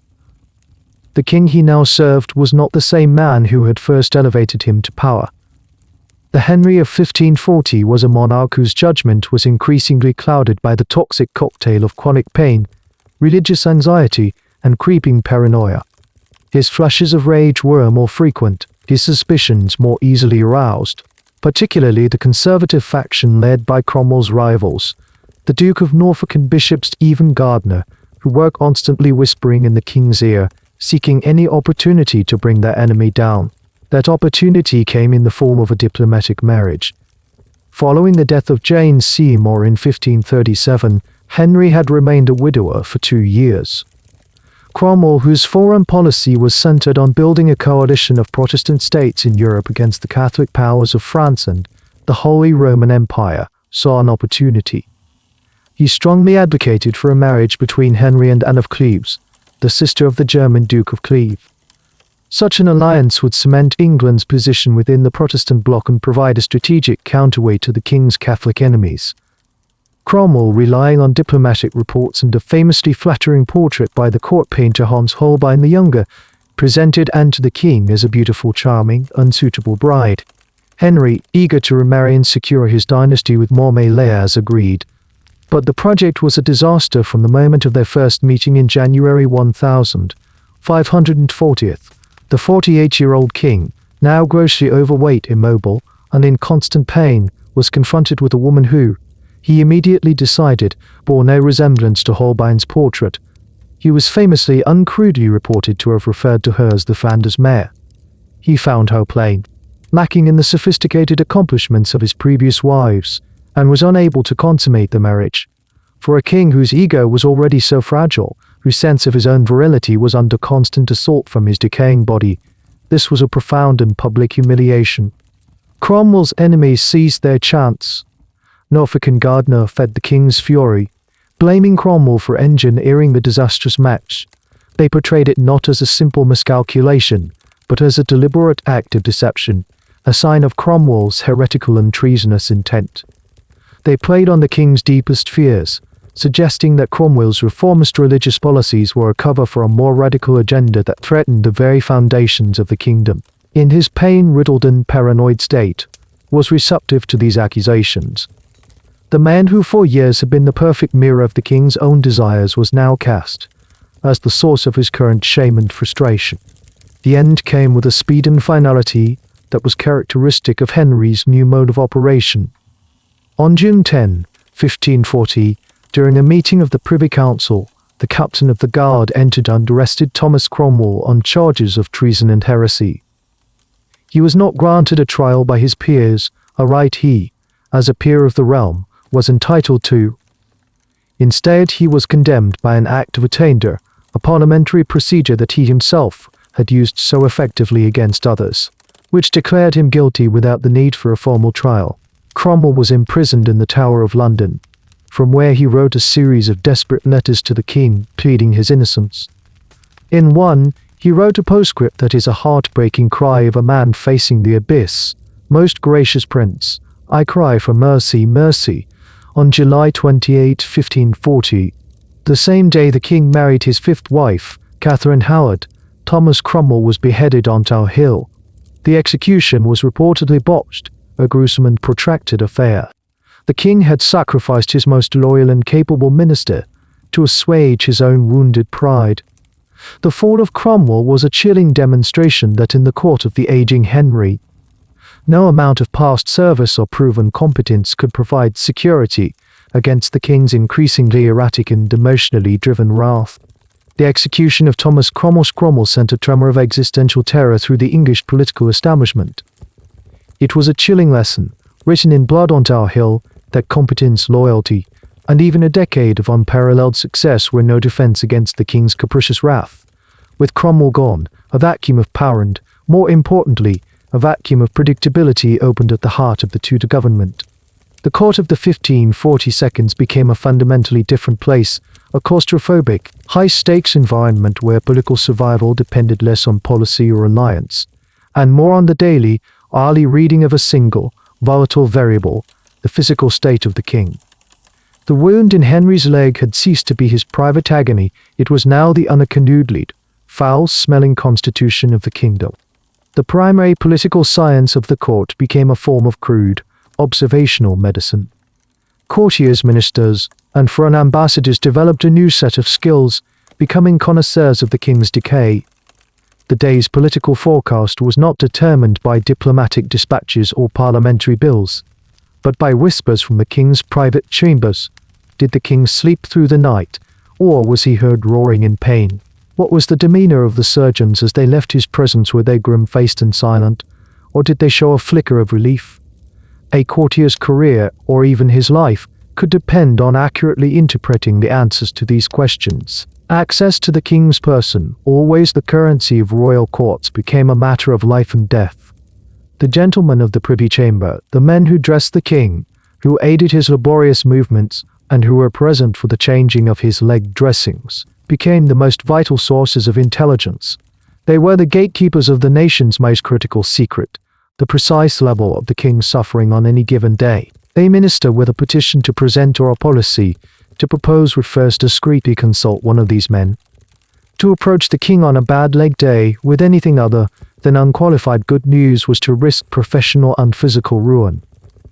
The faint, sweet, and sickly odor of gangrene that clung to the royal apartments became a political barometer, its intensity signaling the level of danger to all who entered. The Privy Council, the central organ of government, was transformed. Its meetings were less a forum for debate and more a theatre of risk assessment. The councillors, a shifting group of conservatives like Norfolk and Gardiner and reformists like Thomas Cranmer and the Seymour brothers, would watch the king with the focused intensity of men observing a predator. They watched the subtle shift of his immense weight in his padded chair, the involuntary grimace that tightened his bloated face, the way his hand might stray towards his swaddled leg. A policy proposal might be met with a grunt of assent if the king's pain was a dull throb, or with a bellow of rage and an accusation of treason if he was in the grip of a fresh inflammation. Complex issues of state were now filtered through the primitive, binary lens of a body in agony. This environment of uncertainty and fear was the perfect breeding ground for factionalism. With the stabilizing force of Cromwell removed, the rival religious and political cliques engaged in a relentless, zero-sum struggle for dominance. They learned to weaponize the king's condition. A minister might deliberately present a rival's proposal to the king on a day when he was known to be in torment, anticipating and hoping for the explosive rejection that would follow. Rumors were planted and accusations timed to coincide with a flare-up of the ulcer, playing on the king's pain-fueled paranoia. An accusation of heresy against a reformist bishop might gain traction if presented, while the king was feverish. A scheme to confiscate a conservative noble's land might seem more appealing when the king was distracted by a fresh abscess. The court became a nest of schemas, each faction praying for the other's misstep, each trying to navigate the king's pathology for their own gain. The result was a government characterized by paralysis and lurching reactive policy. Long-term strategy became impossible when the king's favor could be won or lost based on the day's discharge from his wound. The brilliant, vibrant, and intellectually curious court of the young Henry, a place that had attracted scholars and artists from across Europe, had decayed into something else entirely. It was now an insular, fearful place ruled by a semi-invalid, where the arts of psychophancy and espionage had replaced the pursuit of learning and statecraft. The physical corruption of the king's body had metastasized, infecting the very soul of his court and his government. England was being ruled by a wound. By the mid-1540s, the physical transformation of Henry VIII was terrifyingly complete. The athletic, charismatic prince whose image had once defined an era was not even a memory. He was a myth, the figure as distant and unbelievable as a character from legend. The man who now occupied the throne was a grotesque spectacle, a living embodiment of the pathologies of pain, obesity, and decay. To be in his presence was no longer an honor to be coveted, but an ordeal to be survived. His sheer physical bulk was the most immediate and shocking attribute. Weighing close to 400 pounds, with a waistline that had expanded to 54 inches, he was a mountain of flesh. His movements were slow, ponderous, and agonizingly difficult. Walking even short distances across a chamber required the support of a cane or the steadying arms of two attendants. His legs, grotesquely swollen with edema and barely able to support his immense torso, would have been a constant source of misery. His left was forced to bear a disproportionate amount of weight, leading to its own set of chronic pains, likely arthritis in the knee and hip. He was a man trapped in a feedback loop of immobility. The less he moved, the more weight he gained, and the more weight he gained, the less he was able to move. To navigate the multi-level architecture of his grand palaces at Greenwich, Hampton Court, and Whitehall, mechanical aids were a necessity. Contemporary accounts and household inventories mention Zen chairs used to haul the king up and down flights of stairs. One can imagine the scene, the king seated in a specially constructed chair, a team of servants straining at a system of ropes and pulleys, the wood mechanism groaning under the immense load, as the monarch was slowly and undignifiedly winched from one floor to the next. This dependence was a profound inversion of the natural order of kingship. A king was a source of power and action.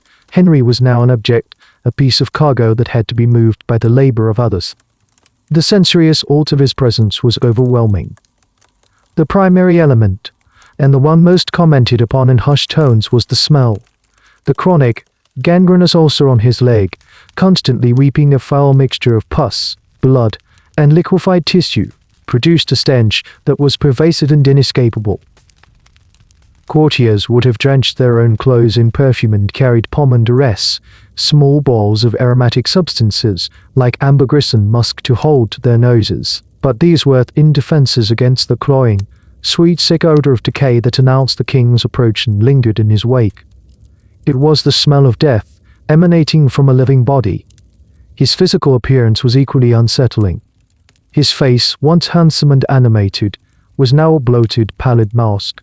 The flesh was puffy and indistinct, the once sharp jawline lost in a cascade of chins.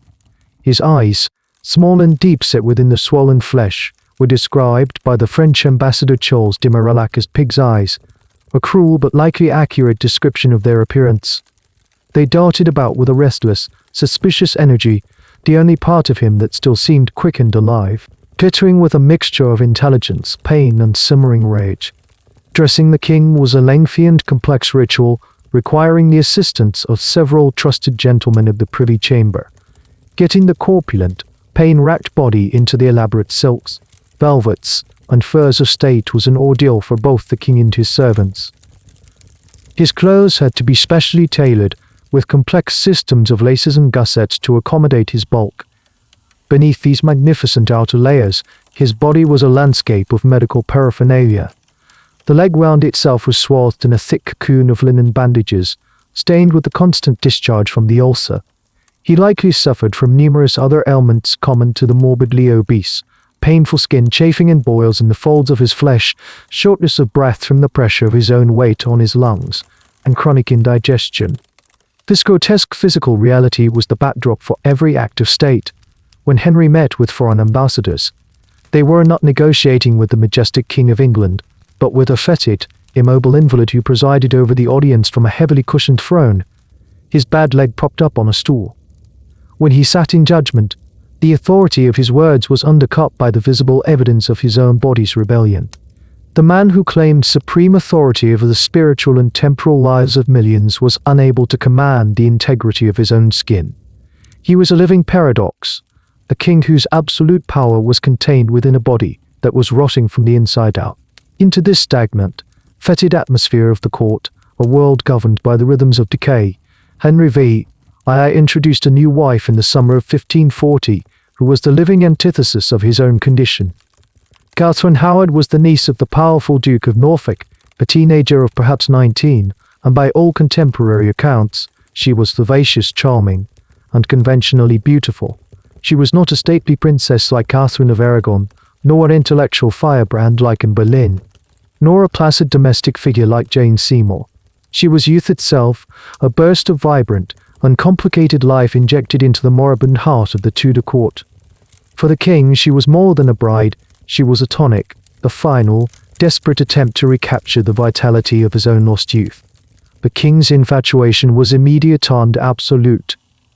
He, a man in his late 40s, bloated, immobile, and in constant, debilitating pain, became utterly besotted with his teenage queen.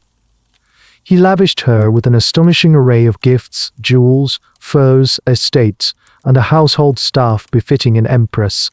He publicly referred to her as his rose without a thorn, a term of endearment that was both romantic and tragically ironic, given the political thorns that surrounded them. The psychological dynamic was transparent and deeply unsettling. The king was not merely in love with Catherine, he was attempting to absorb her youth, to see his own former self reflected in her eyes, to create a delusion of health and vigor that could momentarily mask the grotesque reality of his own flesh. The court was forced to participate in this charade, witnessing the spectacle of the aging, foul-smelling invalid fawning over a girl young enough to be his daughter. This May-December marriage, however, was a psychological and physical impossibility. The king's immense pride and his concept of his own masculinity were now in direct conflict with his physical capabilities. It is highly probable that Henry was impotent by this stage, a condition hinted at during his disastrous marriage to Anne of Cleves, and one that would have been a source of profound, private humiliation. He could possess Catherine as a symbol, adorn her as a trophy, but the physical reality of a marital relationship was likely beyond him. Catherine, for her part, was a young woman tragically ill-equipped for the role she was forced to play. She was not a master of political intrigue, and her past was not the blank slate required of a Tudor queen. Before her marriage, while living in the household of her grandmother, the Dowager Duchess of Norfolk, she had been involved in a relationship with a gentleman named Francis Derham. More dangerously, upon becoming queen, she rekindled a relationship with a favoured courtier of the king, Thomas Culpeper. She appointed Derham as one of her secretaries, bringing the ghost of her past directly into the court. Aided by her lady-in-waiting, Lady Rochford, the widow of George Boleyn, Catherine and Culpeper began to arrange clandestine nighttime meetings. In the paranoid, watchful environment of Henry's court, where every glance was noted and every whisper reported, such behaviour was not merely reckless, it was suicidal. The end began to unravel in the autumn of 1541, while the royal court was on a progress to the north. A man named John Lascelles, whose sister had been a servant in the Dowager Duchess's household, sought an audience with Archbishop Thomas Cranmer. He relayed the stories he had heard from his sister about Catherine's promiscuous behaviour before her marriage. Cranmer, a religious reformer and an enemy of the conservative Howard faction, was now in possession of catastrophic information. After consulting with his allies on the council, he made the terrifying decision to inform the king. Fearing the king's explosive rage, he did not dare to speak the accusation aloud.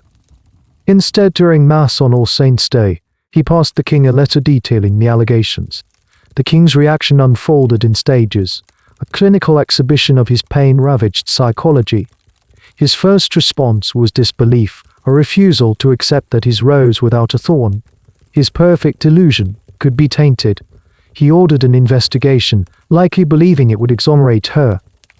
But as the evidence mounted, as Dermot Culpeper were arrested and interrogated likely under torture in the tower, the full story emerged. The king's disbelief shattered and gave way to a complete psychological collapse.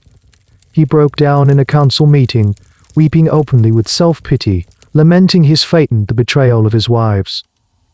This grief then curdled into a monstrous, terrifying rage. He called for a sword so that he could kill Catherine himself. He reportedly ordered that Dermot Culpeper be subjected to the most extreme torments. The vengeance was swift and disproportionate.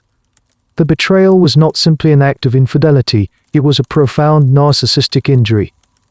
Catherine had not just been unfaithful, she had held up a mirror to the king, forcing him to see himself not as the virile monarch of his fantasies, but as a repulsive old man from whom a young woman would naturally seek comfort elsewhere. This humiliation could only be cleansed with blood. On December 10, 1541, Culpeper was beheaded, and Durham was hanged, drawn, and quartered.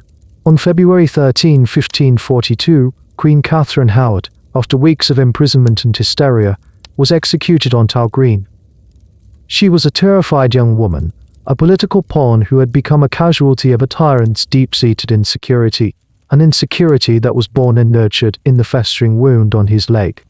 While the dramatic spectacles of rebellion and execution captured the attention of the court, a quieter, more insidious process of decay was unfolding within the king's body, driven by the very sustenance that was meant to give him life. The royal diet of the Tudor era was a testament to wealth and status, a grand theatre of consumption that bore little resemblance to modern nutritional science. For a healthy, active young king, this diet was manageable, if not ideal. For a sedentary, morbidly obese invalid with a chronic inflammatory condition, it was a slow-acting poison. The centerpiece of every royal meal was meat. The sheer quantity and variety were staggering. The kitchens of Hampton Court Palace would roast whole oxen on spits. The royal table was laden with venison, beef, pork, and mutton. Game birds of every description were served: swans, peacocks, herons, and bustards, oft uncooked and then redressed in their feathers to appear alive. Fish was consumed on religious fast days, but this was no lean alternative. It included salmon, pike eels, and carp, oft uncooked in rich, creamy sauces. The consumption of fresh vegetables and fruits by the nobility was surprisingly limited, often treated with suspicion as the food of the poor or a potential source of illness. What was consumed was often cooked for long periods, destroying much of its vitamin content. The primary source of carbohydrates was bread, but it was a fine, white manchet bread, stripped of the fiber and nutrients found in the coarse, dark bread of the common people. And everything was washed down with vast quantities of alcohol. The preferred drink was strong ale, a thick, calorie-dense beverage. Wine, imported from France and Spain, was also consumed in enormous quantities. Furthermore, sugar, once an expensive imported luxury, had become more readily available and was used liberally, not just in desserts but in savory dishes as well. Henry's daily caloric intake was immense, a flood of fats, proteins, and simple carbohydrates that his inactive body could not possibly metabolize. This diet had several catastrophic effects on his already compromised health. The most obvious was its contribution to his morbid obesity, which, as already established, worsened his mobility, put immense strain on his joints, and compromised his circulation. But the impact was more specific and systemic. The relentless intake of rich foods and alcohol would have put enormous strain on his liver, likely leading to fatty liver disease, and on his pancreas. Many modern medical historians believe it is highly probable that Henry VIII developed type 2 diabetes in his later years. This diagnosis, while speculative, fits the available evidence perfectly. Uncontrolled diabetes would have dramatically accelerated his physical decline. It would explain the extreme lethargy and malaise he reportedly suffered from. More critically, it would have had a devastating effect on his leg ulcers. Diabetes impairs the body's ability to fight infection by weakening the immune system. It also damages blood vessels, a condition known as peripheral vascular disease, further reducing the flow of oxygenated blood to the extremities. For a leg that was already suffering from poor circulation due to the traumatic injury, the onset of diabetic vasculopathy would have been a death sentence for the surrounding tissue. It would have made the ulcer utterly incurable, transforming a difficult wound into a perpetually gangrenous one. Furthermore, another nutritional deficiency likely played a significant role: scurvy. While often associated with long sea voyages, scurvy, a disease caused by a lack of vitamin C, was endemic in northern Europe during the winter and spring, when fresh fruits and vegetables were scarce. Vitamin C is absolutely essential for the synthesis of collagen, the primary protein the body uses to build connective tissue and heal wounds. Without sufficient vitamin C, the body literally cannot create new, healthy tissue to close a wound. A person with scurvy will find that old wounds, even scars from years prior, can spontaneously reopen. It is highly probable that Henry, on his meat-heavy, vegetable-poor diet, was in a state of chronic, subclinical scurvy. This deficiency would have made the effective healing of his ulcer a biological impossibility. He was providing his body with an abundance of calories, but none of the specific micronutrients it desperately needed to repair itself. His diet was not just failing to help him, it was an active agent in his decomposition, ensuring that the breach in his flesh could never be sealed. The internal decay of the king's body and the corruption of his court's political culture found a terrifyingly literal expression in the dungeons of the Tower of London. In the final pain-racked decade of his reign, the use of state-sanctioned torture, while never common, became a more frequent and arguably more savage instrument of his will. This was not merely a shift in judicial policy, it was a psychological phenomenon. The king, a prisoner in his own rotting flesh, presided over a system that made prisoners of others, inflicting upon their bodies a controllable, finite agony that stood in stark contrast to his own incurable and chaotic torment. Torture occupied a strange and ambiguous place in English law. It was not a part of the common law system. A judge in a regular court could not order a defendant to be tortured for information.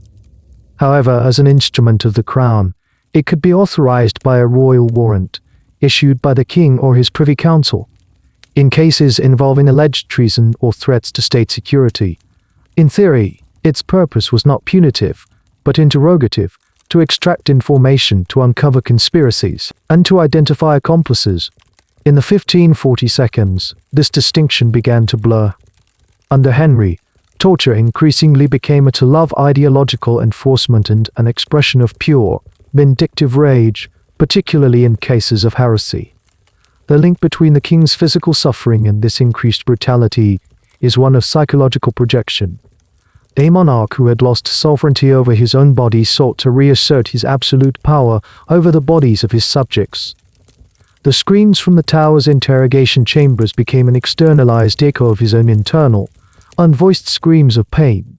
The systematic deconstruction of a heretic's joints on the rack was a grotesque parody of the uncontrollable decomposition of his own leg. In inflicting pain, he could achieve a temporary sense of mastery, a moment of control in a life that was otherwise defined by his body's relentless betrayal.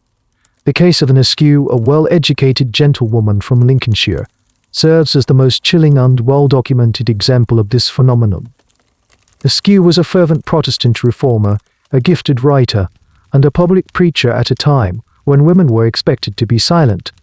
Her crime was her denial of the doctrine of transpensation, the Catholic belief, which Henry still dogmatically upheld, that the bread and wine of the Eucharist literally become the body and blood of Christ. She was arrested for heresy in 1545 and brought to London for interrogation. Her interrogators were not merely interested in her theological opinions. The conservative faction at court, led by Bishop Gardiner and Lord Chancellor Thomas W. Rio the SLEY, suspected that Queen Catherine Parr herself, along with other high-ranking ladies in her circle, harbored similar reformist sympathies. They saw in an Askew key a tool to unlock a wider conspiracy of heresy that reached into the king's own bedchamber. They were acting on the king's own deep-seated paranoia, his fear of betrayal extending even to his sixth wife. The goal of Askew's torture was not just to force her to recant, but to compel her to name her supposed accomplices at court. Her ordeal in the Tower is known in horrific detail from her own writings, smuggled out of prison and published after her death.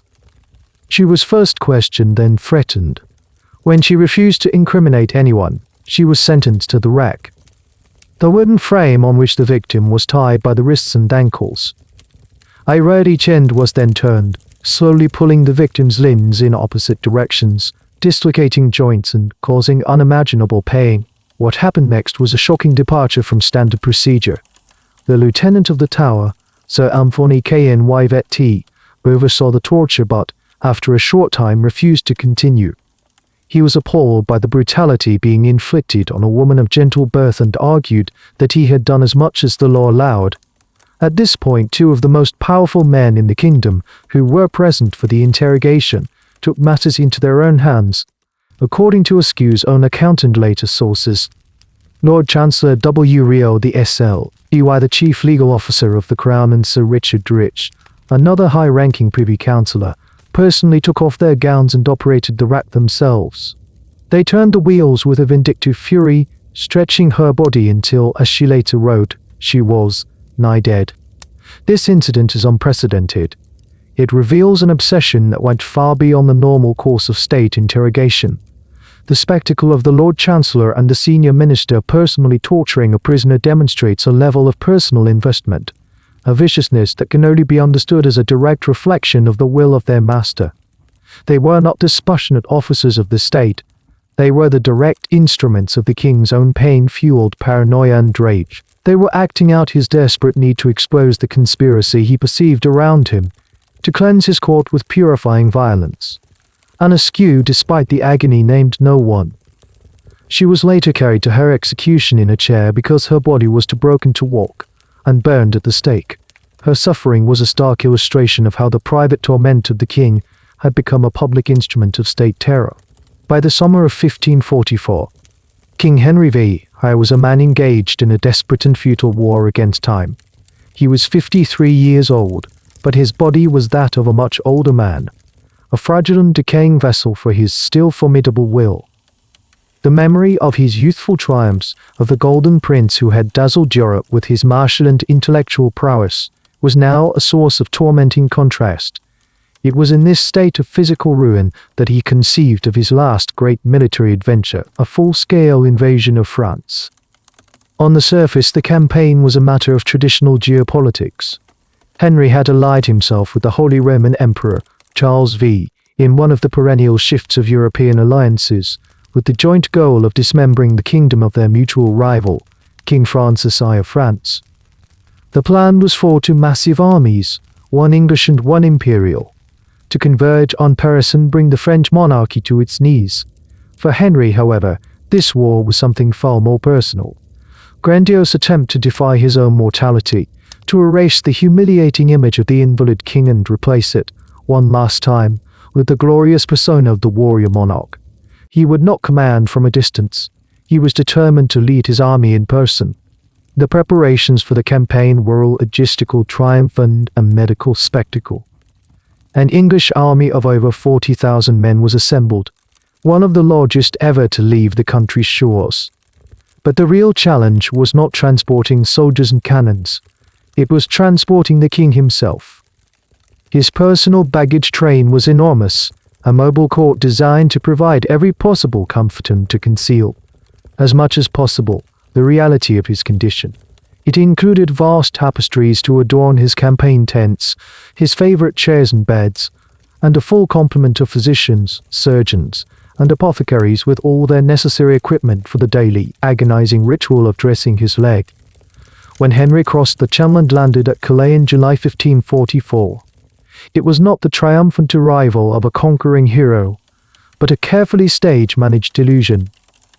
He was encased in a magnificent, specially designed suit of gilded armor, a masterpiece of craftsmanship that was also a masterpiece of deception. It was built to distribute his immense weight, to provide support for his failing legs, and to create an imposing silhouette that masked the bloated, diseased body within. He could not mount his war horse unaided. He had to be hoisted into the saddle by a crane-like contraption, His participation in the campaign was a slow, ponderous procession, a grotesque parody of the vigorous military leadership he had displayed in his youth. The campaign itself was a strategic failure, doomed from the start by the conflicting priorities of Henry and his supposed ally Charles V. Instead of marching on Paris as planned, Henry, driven by a mixture of stubborn pride and a desire for a tangible, personal victory, diverted his entire army to lay siege to the heavily fortified coastal town of Boulogne. The siege dragged on for 2 months, a grueling affair of artillery bombardments and trench warfare. While the king was kept well behind the front lines, the conditions for the common soldiers were miserable. Disease ran rampant in the squalid army camps. For Henry, the siege was a kind of theatre.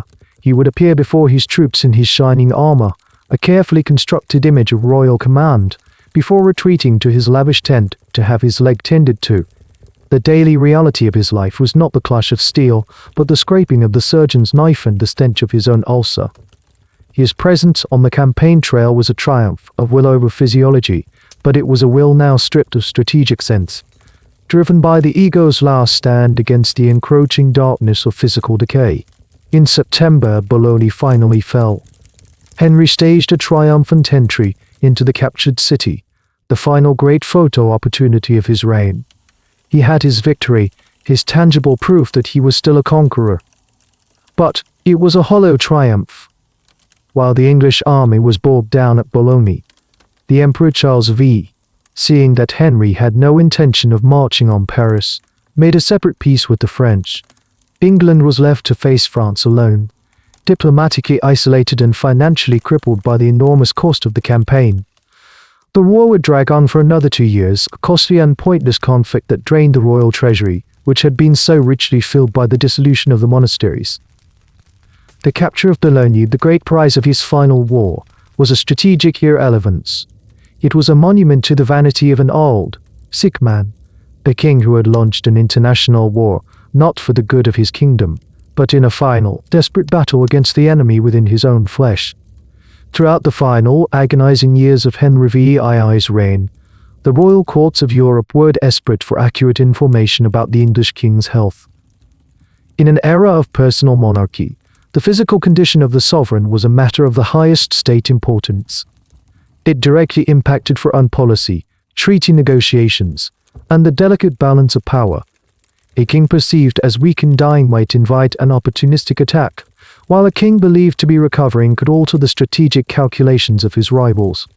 Consequently, the foreign ambassadors stationed at the English court became, in effect, medical spies, their primary duty shifting from diplomacy to pathology. Their task was fraught with extreme difficulty and danger. The king's health was the most jealously guarded secret of the state. To inquire too directly about the royal ulcer or the king's mobility was to risk a charge of treason. Any official information released by the Privy Council was carefully managed propaganda, designed to project an image of a monarch who was, despite minor ailments, still firmly in command. The ambassadors were therefore forced to become masters of observation, inference, and the cultivation of clandestine sources within the king's household. Their dispatches, sent back to their masters in France, Spain, and the Holy Roman Empire, are among the most valuable and chilling sources for understanding the reality of Henry's decline. These diplomatic reports are exercises in the art of euphemism, a coded language designed to convey the grim truth without making an explicit and potentially fatal accusation of royal infirmity. The ambassadors could not write, "The king is rotting and his mind is consumed by his agony." Instead, they developed a vocabulary of subtle insinuation. A bad flare-up of the ulcer might be reported as the king being indisposed or troubled by a sore leg. A period of high fever and potential sepsis would be described as the king suffering from a tertiary ague. His morbid obesity and immobility were noted through observations that the king did not leave his chamber or attended the council in a chair. The French ambassador, Charles de Marillac, and his successor, Odet de Salvi, were particularly astute observers. Their letters provide a running commentary on the king's physical and psychological state. In 1540, Marillac noted that the king's temper was becoming increasingly volatile, linking it directly to his physical state. This king, is a man who in his anger is very terrible. His mood changes on account of a malady in his leg. They chronicled his growing paranoia, his suspicion of his own counselors, and the shrinking circle of people he was willing to trust. They noted his physical appearance with a clinical, if cruel, eye describing his face as fat and red, and his body as very stout. These ambassadors built networks of informants, bribing servants, physicians, or disgruntled courtiers to provide scraps of information from the king's private chambers. The goal was to piece together a mosaic of the truth from 1,000 tiny, guarded details. Was the king's appetite good? How long did he spend with his surgeons each morning? Were new, stronger-smelling herbs being burned in the corridors near his rooms? Each of these data points was a clue to the larger puzzle. Was the king getting better or worse? For most of the 1540 seconds, the consistent, if carefully worded, answer was that he was getting progressively, inexorably worse. This information had immediate and practical consequences. When negotiating the terms of a peace treaty with England in 1546, the French envoys were instructed by their king, Francis I, to pay close attention to Henry's physical state. Their reports back to France, as noted Henry's extreme corpulence, his difficulty in moving, and the fact that he was often carried in a chair. This intelligence would have informed the French negotiating position, perhaps emboldening them to hold out for better terms, calculating that the English king was not in a physical condition to resume a long and arduous war. The Spanish and imperial ambassadors reporting to Charles V painted a similar picture of a monarch in terminal decline. They documented the increasing rarity of his public appearances and the growing power of factions on his council, who were already beginning to maneuver for position in the inevitable post-Henry power struggle. Their dispatches presented a picture of a kingdom that was, in essence, holding its breath, ruled by a formidable but decaying tyrant whose unpredictable rages and failing body made long-term policy impossible. The carefully constructed facade of royal power, so assiduously maintained by the king and his council, was being systematically dismantled in the secret correspondence of foreign agents. They were writing the first draft of the history of his decay, a clinical post-mortem of a reign that was not yet over, while the diplomats of Europe were attempting to diagnose the king's condition through the opaque veil of court secrecy, and his own Tudor physicians were applying remedies based on the flawed science of humoral imbalance. A far more precise and devastating diagnosis can be assembled through the lens of modern medical science. The historical record of Henry's symptoms, when analyzed with an understanding of pathology, paints a clear and grim picture of a systemic, multifaceted biological collapse. The king was not suffering from a single stubborn wound. He was in the grip of a cascade of interlocking pathologies, each one exacerbating the others, creating a perfect storm of incurable decay. The intractable core of his suffering was almost certainly chronic osteomyelitis. The crushing injury of 1536, likely a compound fracture of the tibia, would have driven dirt, cloth fibers, and bacteria deep into the bone itself. In the non-sterile environment of a 16th century medical procedure, a deep infection of the bone marrow was a near certainty. Osteomyelitis is a notoriously difficult condition to treat even today, requiring long courses of targeted antibiotic surgical debridement. For Henry, it was an unconquerable foe. The bacteria would have established a permanent colony within the bone, slowly killing it from the inside out. This would create fragments of dead bone, known as sequestrae, which having no blood supply were impervious to the body's immune response. These sequestrae would have acted as a perpetual source of infection, a hidden reservoir of pus and bacteria. This underlying bone infection explains many of the key features of the king's long ailment. The wound would never permanently heal because the body was constantly trying to expel the dead bone and pus from the infected marrow. This would create a fistula, a sinus tract from the bone to the skin, which would be the source of the constant, foul-smelling discharge that plagued the king for the last 11 years of his life. The periodic fevers, chills, and bouts of debilitating illness he suffered were classic symptoms of recurrent septicemia, as the infection flared up and spilled from the localized wound into his bloodstream, poisoning his entire system. The deep, gnawing pain, a torment that went far beyond a simple skin ulcer, is also characteristic of osteomyelitis, as the infection creates pressure and inflammation within the rigid, unyielding structure of the bone itself. Upon this foundation of incurable bone infection, several other comorbidities built a prison of flesh from which there was no escape. As previously discussed, the initial trauma would have caused severe damage to the veins in his leg, leading to chronic vena and stosis dermatitis created a swollen, discolored limb with severely compromised circulation, starving the surface tissues of the oxygen necessary for healing. His morbid obesity, a direct result of his forced inactivity, further strangled the blood supply to his lower extremities and placed immense mechanical stress on his skeletal system. Added to this was the near certainty of uncontrolled type 2 diabetes. His diet, rich in sugar, alcohol, and refined carbohydrates, combined with his sedentary lifestyle, created the classic conditions for the disease. Diabetes would have accelerated his decline catastrophically. It would have further damaged his circulatory system through diabetic vasculopathy, and it would have crippled his immune response, making his body even less capable of fighting the deep-seated infection in his leg. Finally, the silent and often overlooked contributor was almost certainly chronic scurvy. An analysis of the Tudor aristocratic diet reveals that it was dangerously deficient in vitamin C, especially during the winter months. Vitamin C, or ascorbic acid, is not a minor nutrient. It is a fundamental building block for the human body, absolutely essential for the synthesis of collagen. Collagen is the primary structural protein in skin, blood vessels, and all connective tissues. It is, in effect, the mortar that holds the body's bricks together. Without an adequate supply of vitamin C, the body is physically incapable of performing wound repair. Even if, by some miracle, Henry's physicians had managed to control the infection, his body would have lacked the basic chemical components needed to build new tissue and close the ulcer. This nutritional deficiency ensured that the physical breach in his body could never be sealed. It was a chemical checkmate. These conditions, osteomyelitis, venous insufficiency, obesity, diabetes, and scurvy, were not separate ailments. They were a single, interconnected, self-reinforcing system of decay, a biological engine that powered the king's physical torment and, by extension, the final terrifying phase of his tyranny.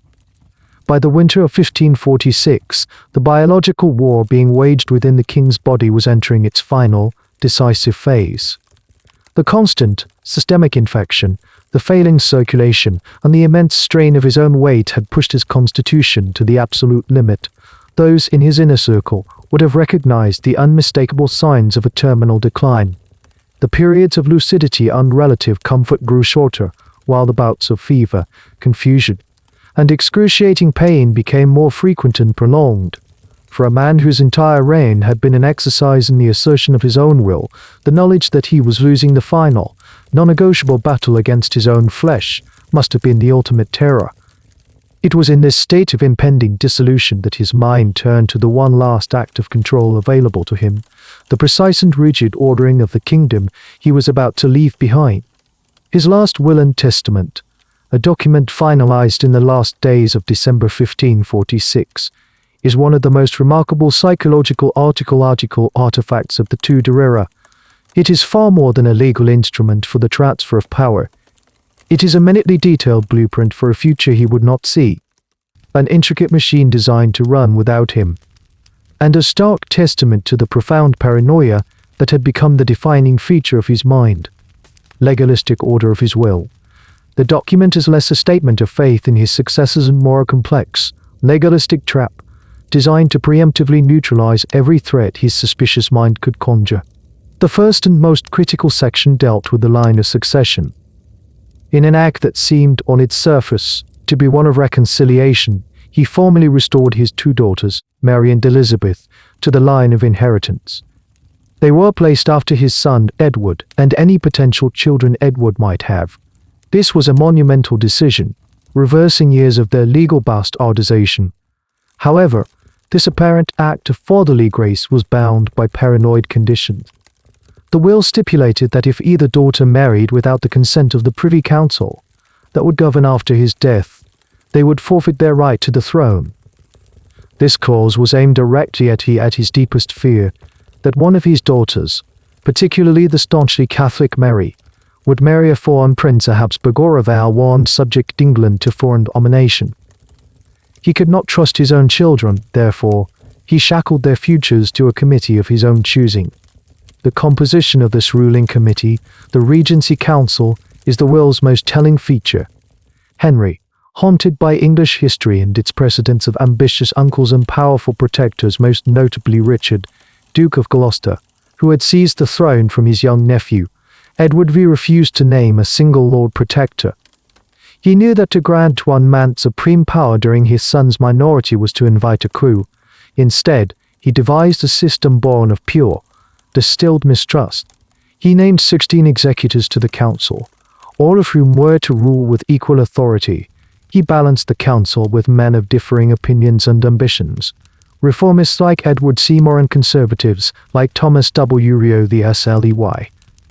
The mechanism was designed for gridlock. He trusted no single individual, so he set them all against each other, believing that their mutual suspicion would be the best guarantee of his son's safety and his own posthumous will. The will was also an instrument of final vengeance. The list of the 16 executors was notable not only for who was on it, but for who was deliberately excluded. The most powerful conservative voice in the kingdom, Bishop Stephen Gardiner of Winchester, a man who had served Henry for decades but whom the king now suspected of intractable opposition, found his name conspicuously absent. The king had ensured that the reformist faction, led by his son's uncles, the Seymours, would have the dominant voice, securing the Protestant direction of the English Church. It was a final, decisive move in the factional struggles that had defined his last decade, a political assassination carried out with a stroke of a pen. Finally, the document reveals a deep spiritual anxiety.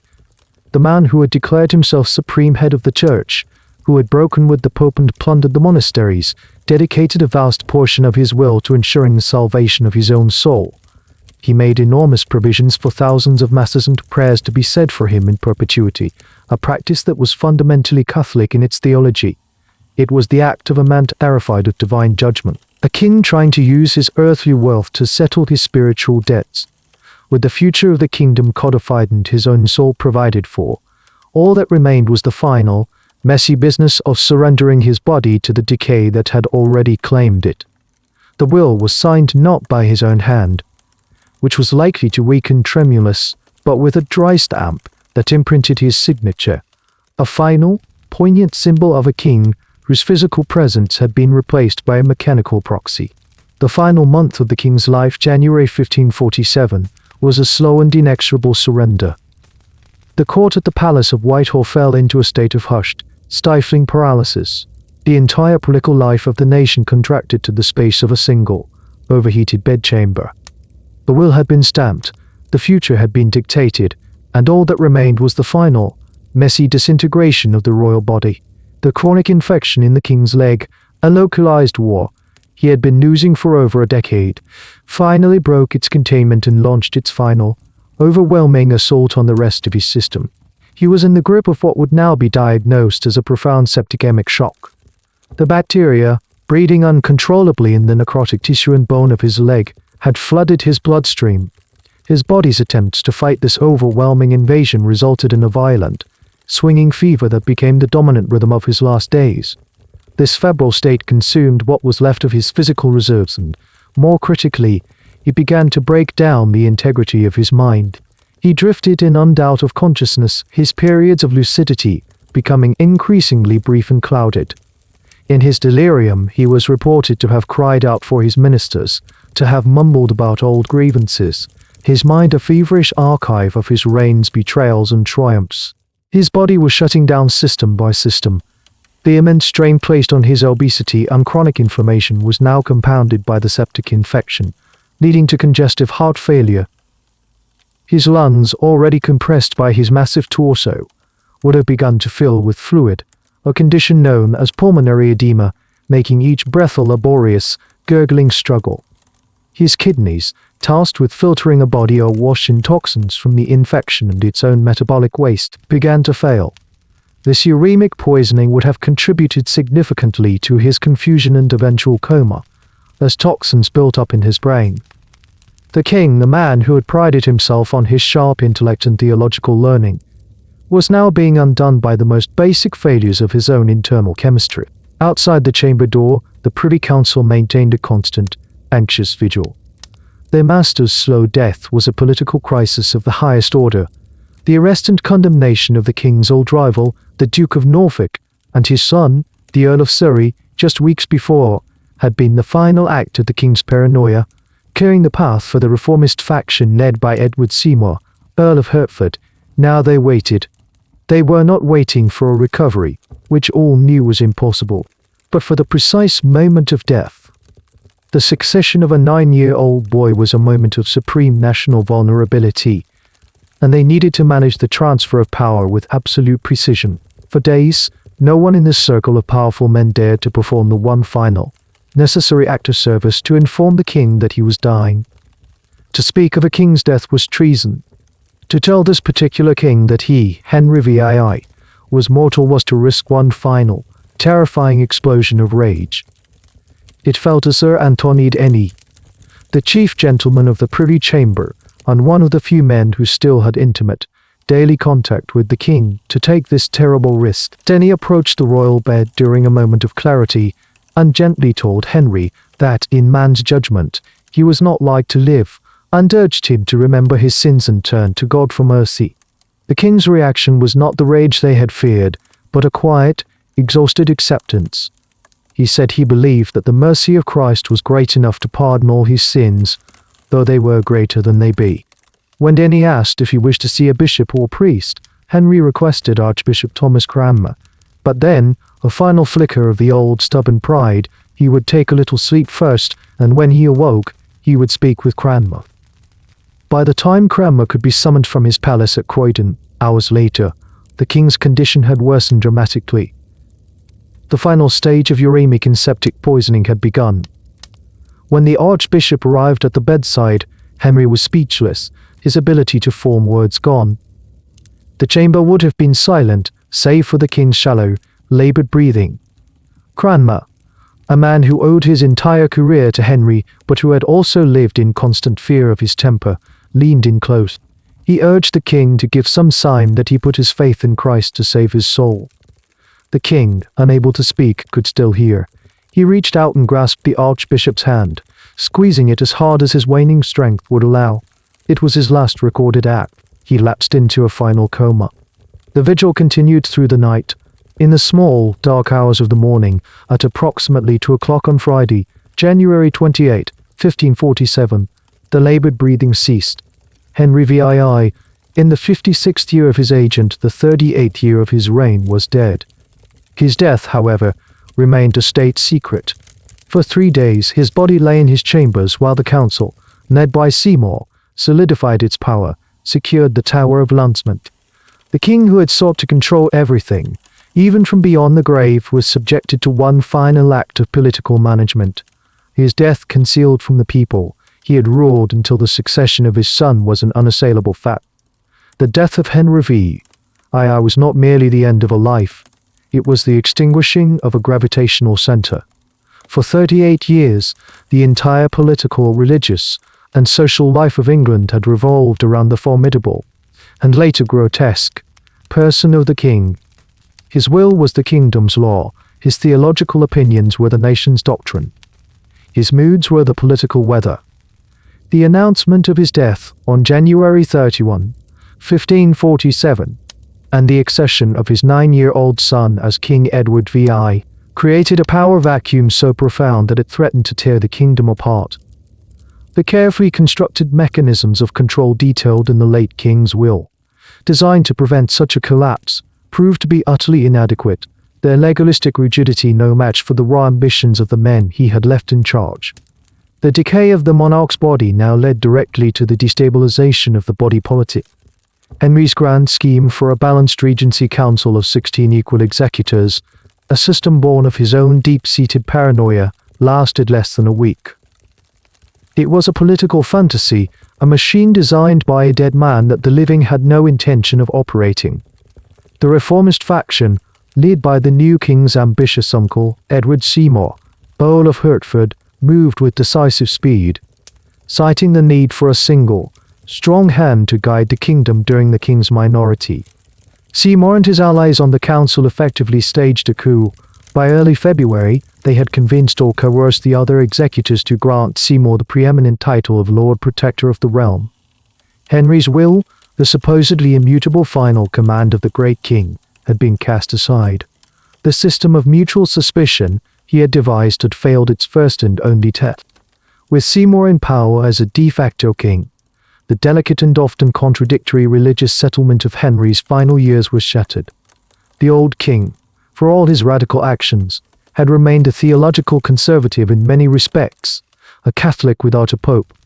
He had upheld doctrines like transpensation and clerical celibacy. Seymour and the young king's other tutors, particularly Archbishop Cranmer, were genuine and fervent Protestants. They now had a free hand to push England towards a far more radical reformation than Henry had ever envisioned. The result was a period of intense and rapid religious upheaval. Under Edward VI, Catholic imagery in churches was systematically destroyed in a wave of iconoclasm. The Latin Mass was abolished and replaced with Cranmer's English Book of Common Prayer, and Protestant doctrines became the official law of the land. This imposed revolution was deeply unpopular in many parts of the country, particularly in the conservative western north, leading to widespread popular uprisings, such as the Prayer Book Rebellion of 1549. Henry's death had not brought stability, but had unleashed the very ideological furies he had struggled to contain. The political infighting that Henry's will had sought to manage through gridlock now exploded into open conflict. The court of the boy king became a battleground for ambitious nobles. Lord Protector Seymour himself, despite his military successes in Scotland, proved to be an inept political leader. His high-handed and autocratic style alienated his fellow councillors. In 1549, he was overthrown in a coup ambitious John Dudley, Earl of Warwick, later Duke of Northumberland. The political instability continued to spiral. Seymour was eventually imprisoned in the Tower and, in 1552, was executed on the very same spot where so many of his own and Henry's enemies had perished. The men the old king had entrusted to protect his son were now killing each other. This political and religious chaos was the direct and predictable result of a kingdom that had been governed for too long by the personal whims of a single, decaying man. Henry had systematically eliminated all alternative centers of power. He had destroyed the political influence of the great monastic houses, executed nobles from rival claimants, bloodlines like the Pole family, and purged his council of any man, like Thomas More or Thomas Cromwell, who demonstrated too much independent authority. He had concentrated all power within himself, and when his own physical and mental integrity collapsed, he left behind no institutions strong enough to manage the ensuing void. He left a child on the throne, a treasury depleted by his pointless final war with France, a populace divided by bitter religious conflict, and a political class composed of ruthless opportunists. The decade of instability, rebellion, and intrigue that followed his death was not an aberration, it was the final, inevitable legacy of a tyranny that had been nurtured and magnified by chronic, unrelenting pain. The enduring image of Henry VIII in popular history is that of a caricature, a larger-than-life torrent driven by insatiable appetites for food, power, and women. His reign is often explained through the lens of his dynastic desperation, his religious convictions, or a simple, innate monstrosity of character. But to accept this two-dimensional portrait is to ignore the central, overwhelming piece of evidence that defined the second half of his life. The story of Henry's tyranny is incomplete without a clinical understanding of its biological engine. It is, in the final analysis, a story not of a monstrous mind, but of a monstrous pain. To grasp the totality of the tragedy, one must always return to the beginning, to the image of the Golden Prince. The young Henry was a man blessed with a seemingly perfect physical and intellectual endowment. He was the embodiment of the Renaissance ideal, a king whose physical prowess was matched only by his sharp mind and charismatic presence. This was the baseline, the control subject in the long, horrifying experiment that his own life would become. Even his profound and destabilizing obsession with a male heir were those of a rational, if demanding, monarch operating within the political norms of his time. The jousting accident of January 24, 1536, is the single most important event of his reign. It is the hinge upon which English history turned. It was the inciting instinct for a slow, internal rebellion of his own flesh that would ultimately consume him and warp the nature of his rule. The wound that would not heal became the physical manifestation of a new kind of sovereignty, one defined not by command and control, but by decay and chaos. From this single point of trauma, a direct and unbroken causal chain can be traced. The crushing injury established a deep and incurable bone infection osteomyelitis that became the secret, festering heart of his reign. This, in turn, created the chronic, suppurating ulcer that was his constant companion. The ulcer was the source of a relentless, intractable pain that, through the neurological process of central sensitization, fundamentally rewired his brain. This rewiring was not a matter of choice or character, it was a biological event that pathologically amplified his temper, fostered a deep and pervasive paranoia, and eroded his capacity for nuanced, long-term strategic thought. This internal state was mirrored and exacerbated by his external physical collapse. His forced inactivity, a direct result of the injury, led to morbid obesity. The obesity, in turn, strangled his circulatory system and, combined with a diet lacking in essential nutrients, created a body that was biochemically incapable of healing itself. He was trapped in a self-perpetuating cycle of pain, immobility, and decay. Every major act of tyranny in the second half of his reign can be seen as a symptom of this underlying pathology. The swift and paranoid destruction of Anne Boleyn was the immediate psychological aftershock of the twin traumas of his fall and her miscarriage. The brutal, disproportionate suppression of the pilgrimage of grace was the lashing out of a man whose own body was in a state of insurrection. The sacrifice of Thomas Cromwell was a balm for a narcissistic injury that his pain-racked mind could not endure. The tragedy of Catherine Howard was the violent consequence of the humiliation his decaying body suffered in the face of her youth. His final, pointless war in France was a grotesque pantomime of a vigor he no longer possessed. His court, once a center of European culture, devolved into a nest of sycophants and spies, their every action dictated by the daily condition of the royal ulcer. The government of one of Europe's most powerful nations was held hostage by the discharge from a single, infected wound. Henry VIII did not simply rule England, he bled on it. His pain became policy, his paranoia became law, and his physical decay became the defining metaphor for the final, terrifying chapter of his reign. He was not a monster who happened to be in pain. He was a man whose pain, relentless and inescapable, made him a monster. And so, the chronicle of the king's decay comes to a close. We have followed the slow, inexorable path from the tilt yard at Greenwich to the silent deathbed at Whitehall. We have laid the facts out on the cold, sterile table of historical analysis, tracing the dark connections between a physical wound and a wounded kingdom. But to leave the story there is to miss its deepest and most unsettling resonance. The case of Henry VIII serves as a stark and brutal reminder of a truth we often choose to forget. History is not an abstract force, made by ideologies and economic trends alone. It is made by bodies. It is shaped by the frail, fallible, and often diseased flesh of the men and women who hold power. How many decrees have been declared, not from a place of cold strategy, but from the fog of a fever, the gnawing of a chronic ailment, or the simple, desperate need to silence a throbbing pain? The line between the body politic and the ruler's body is terrifyingly thin.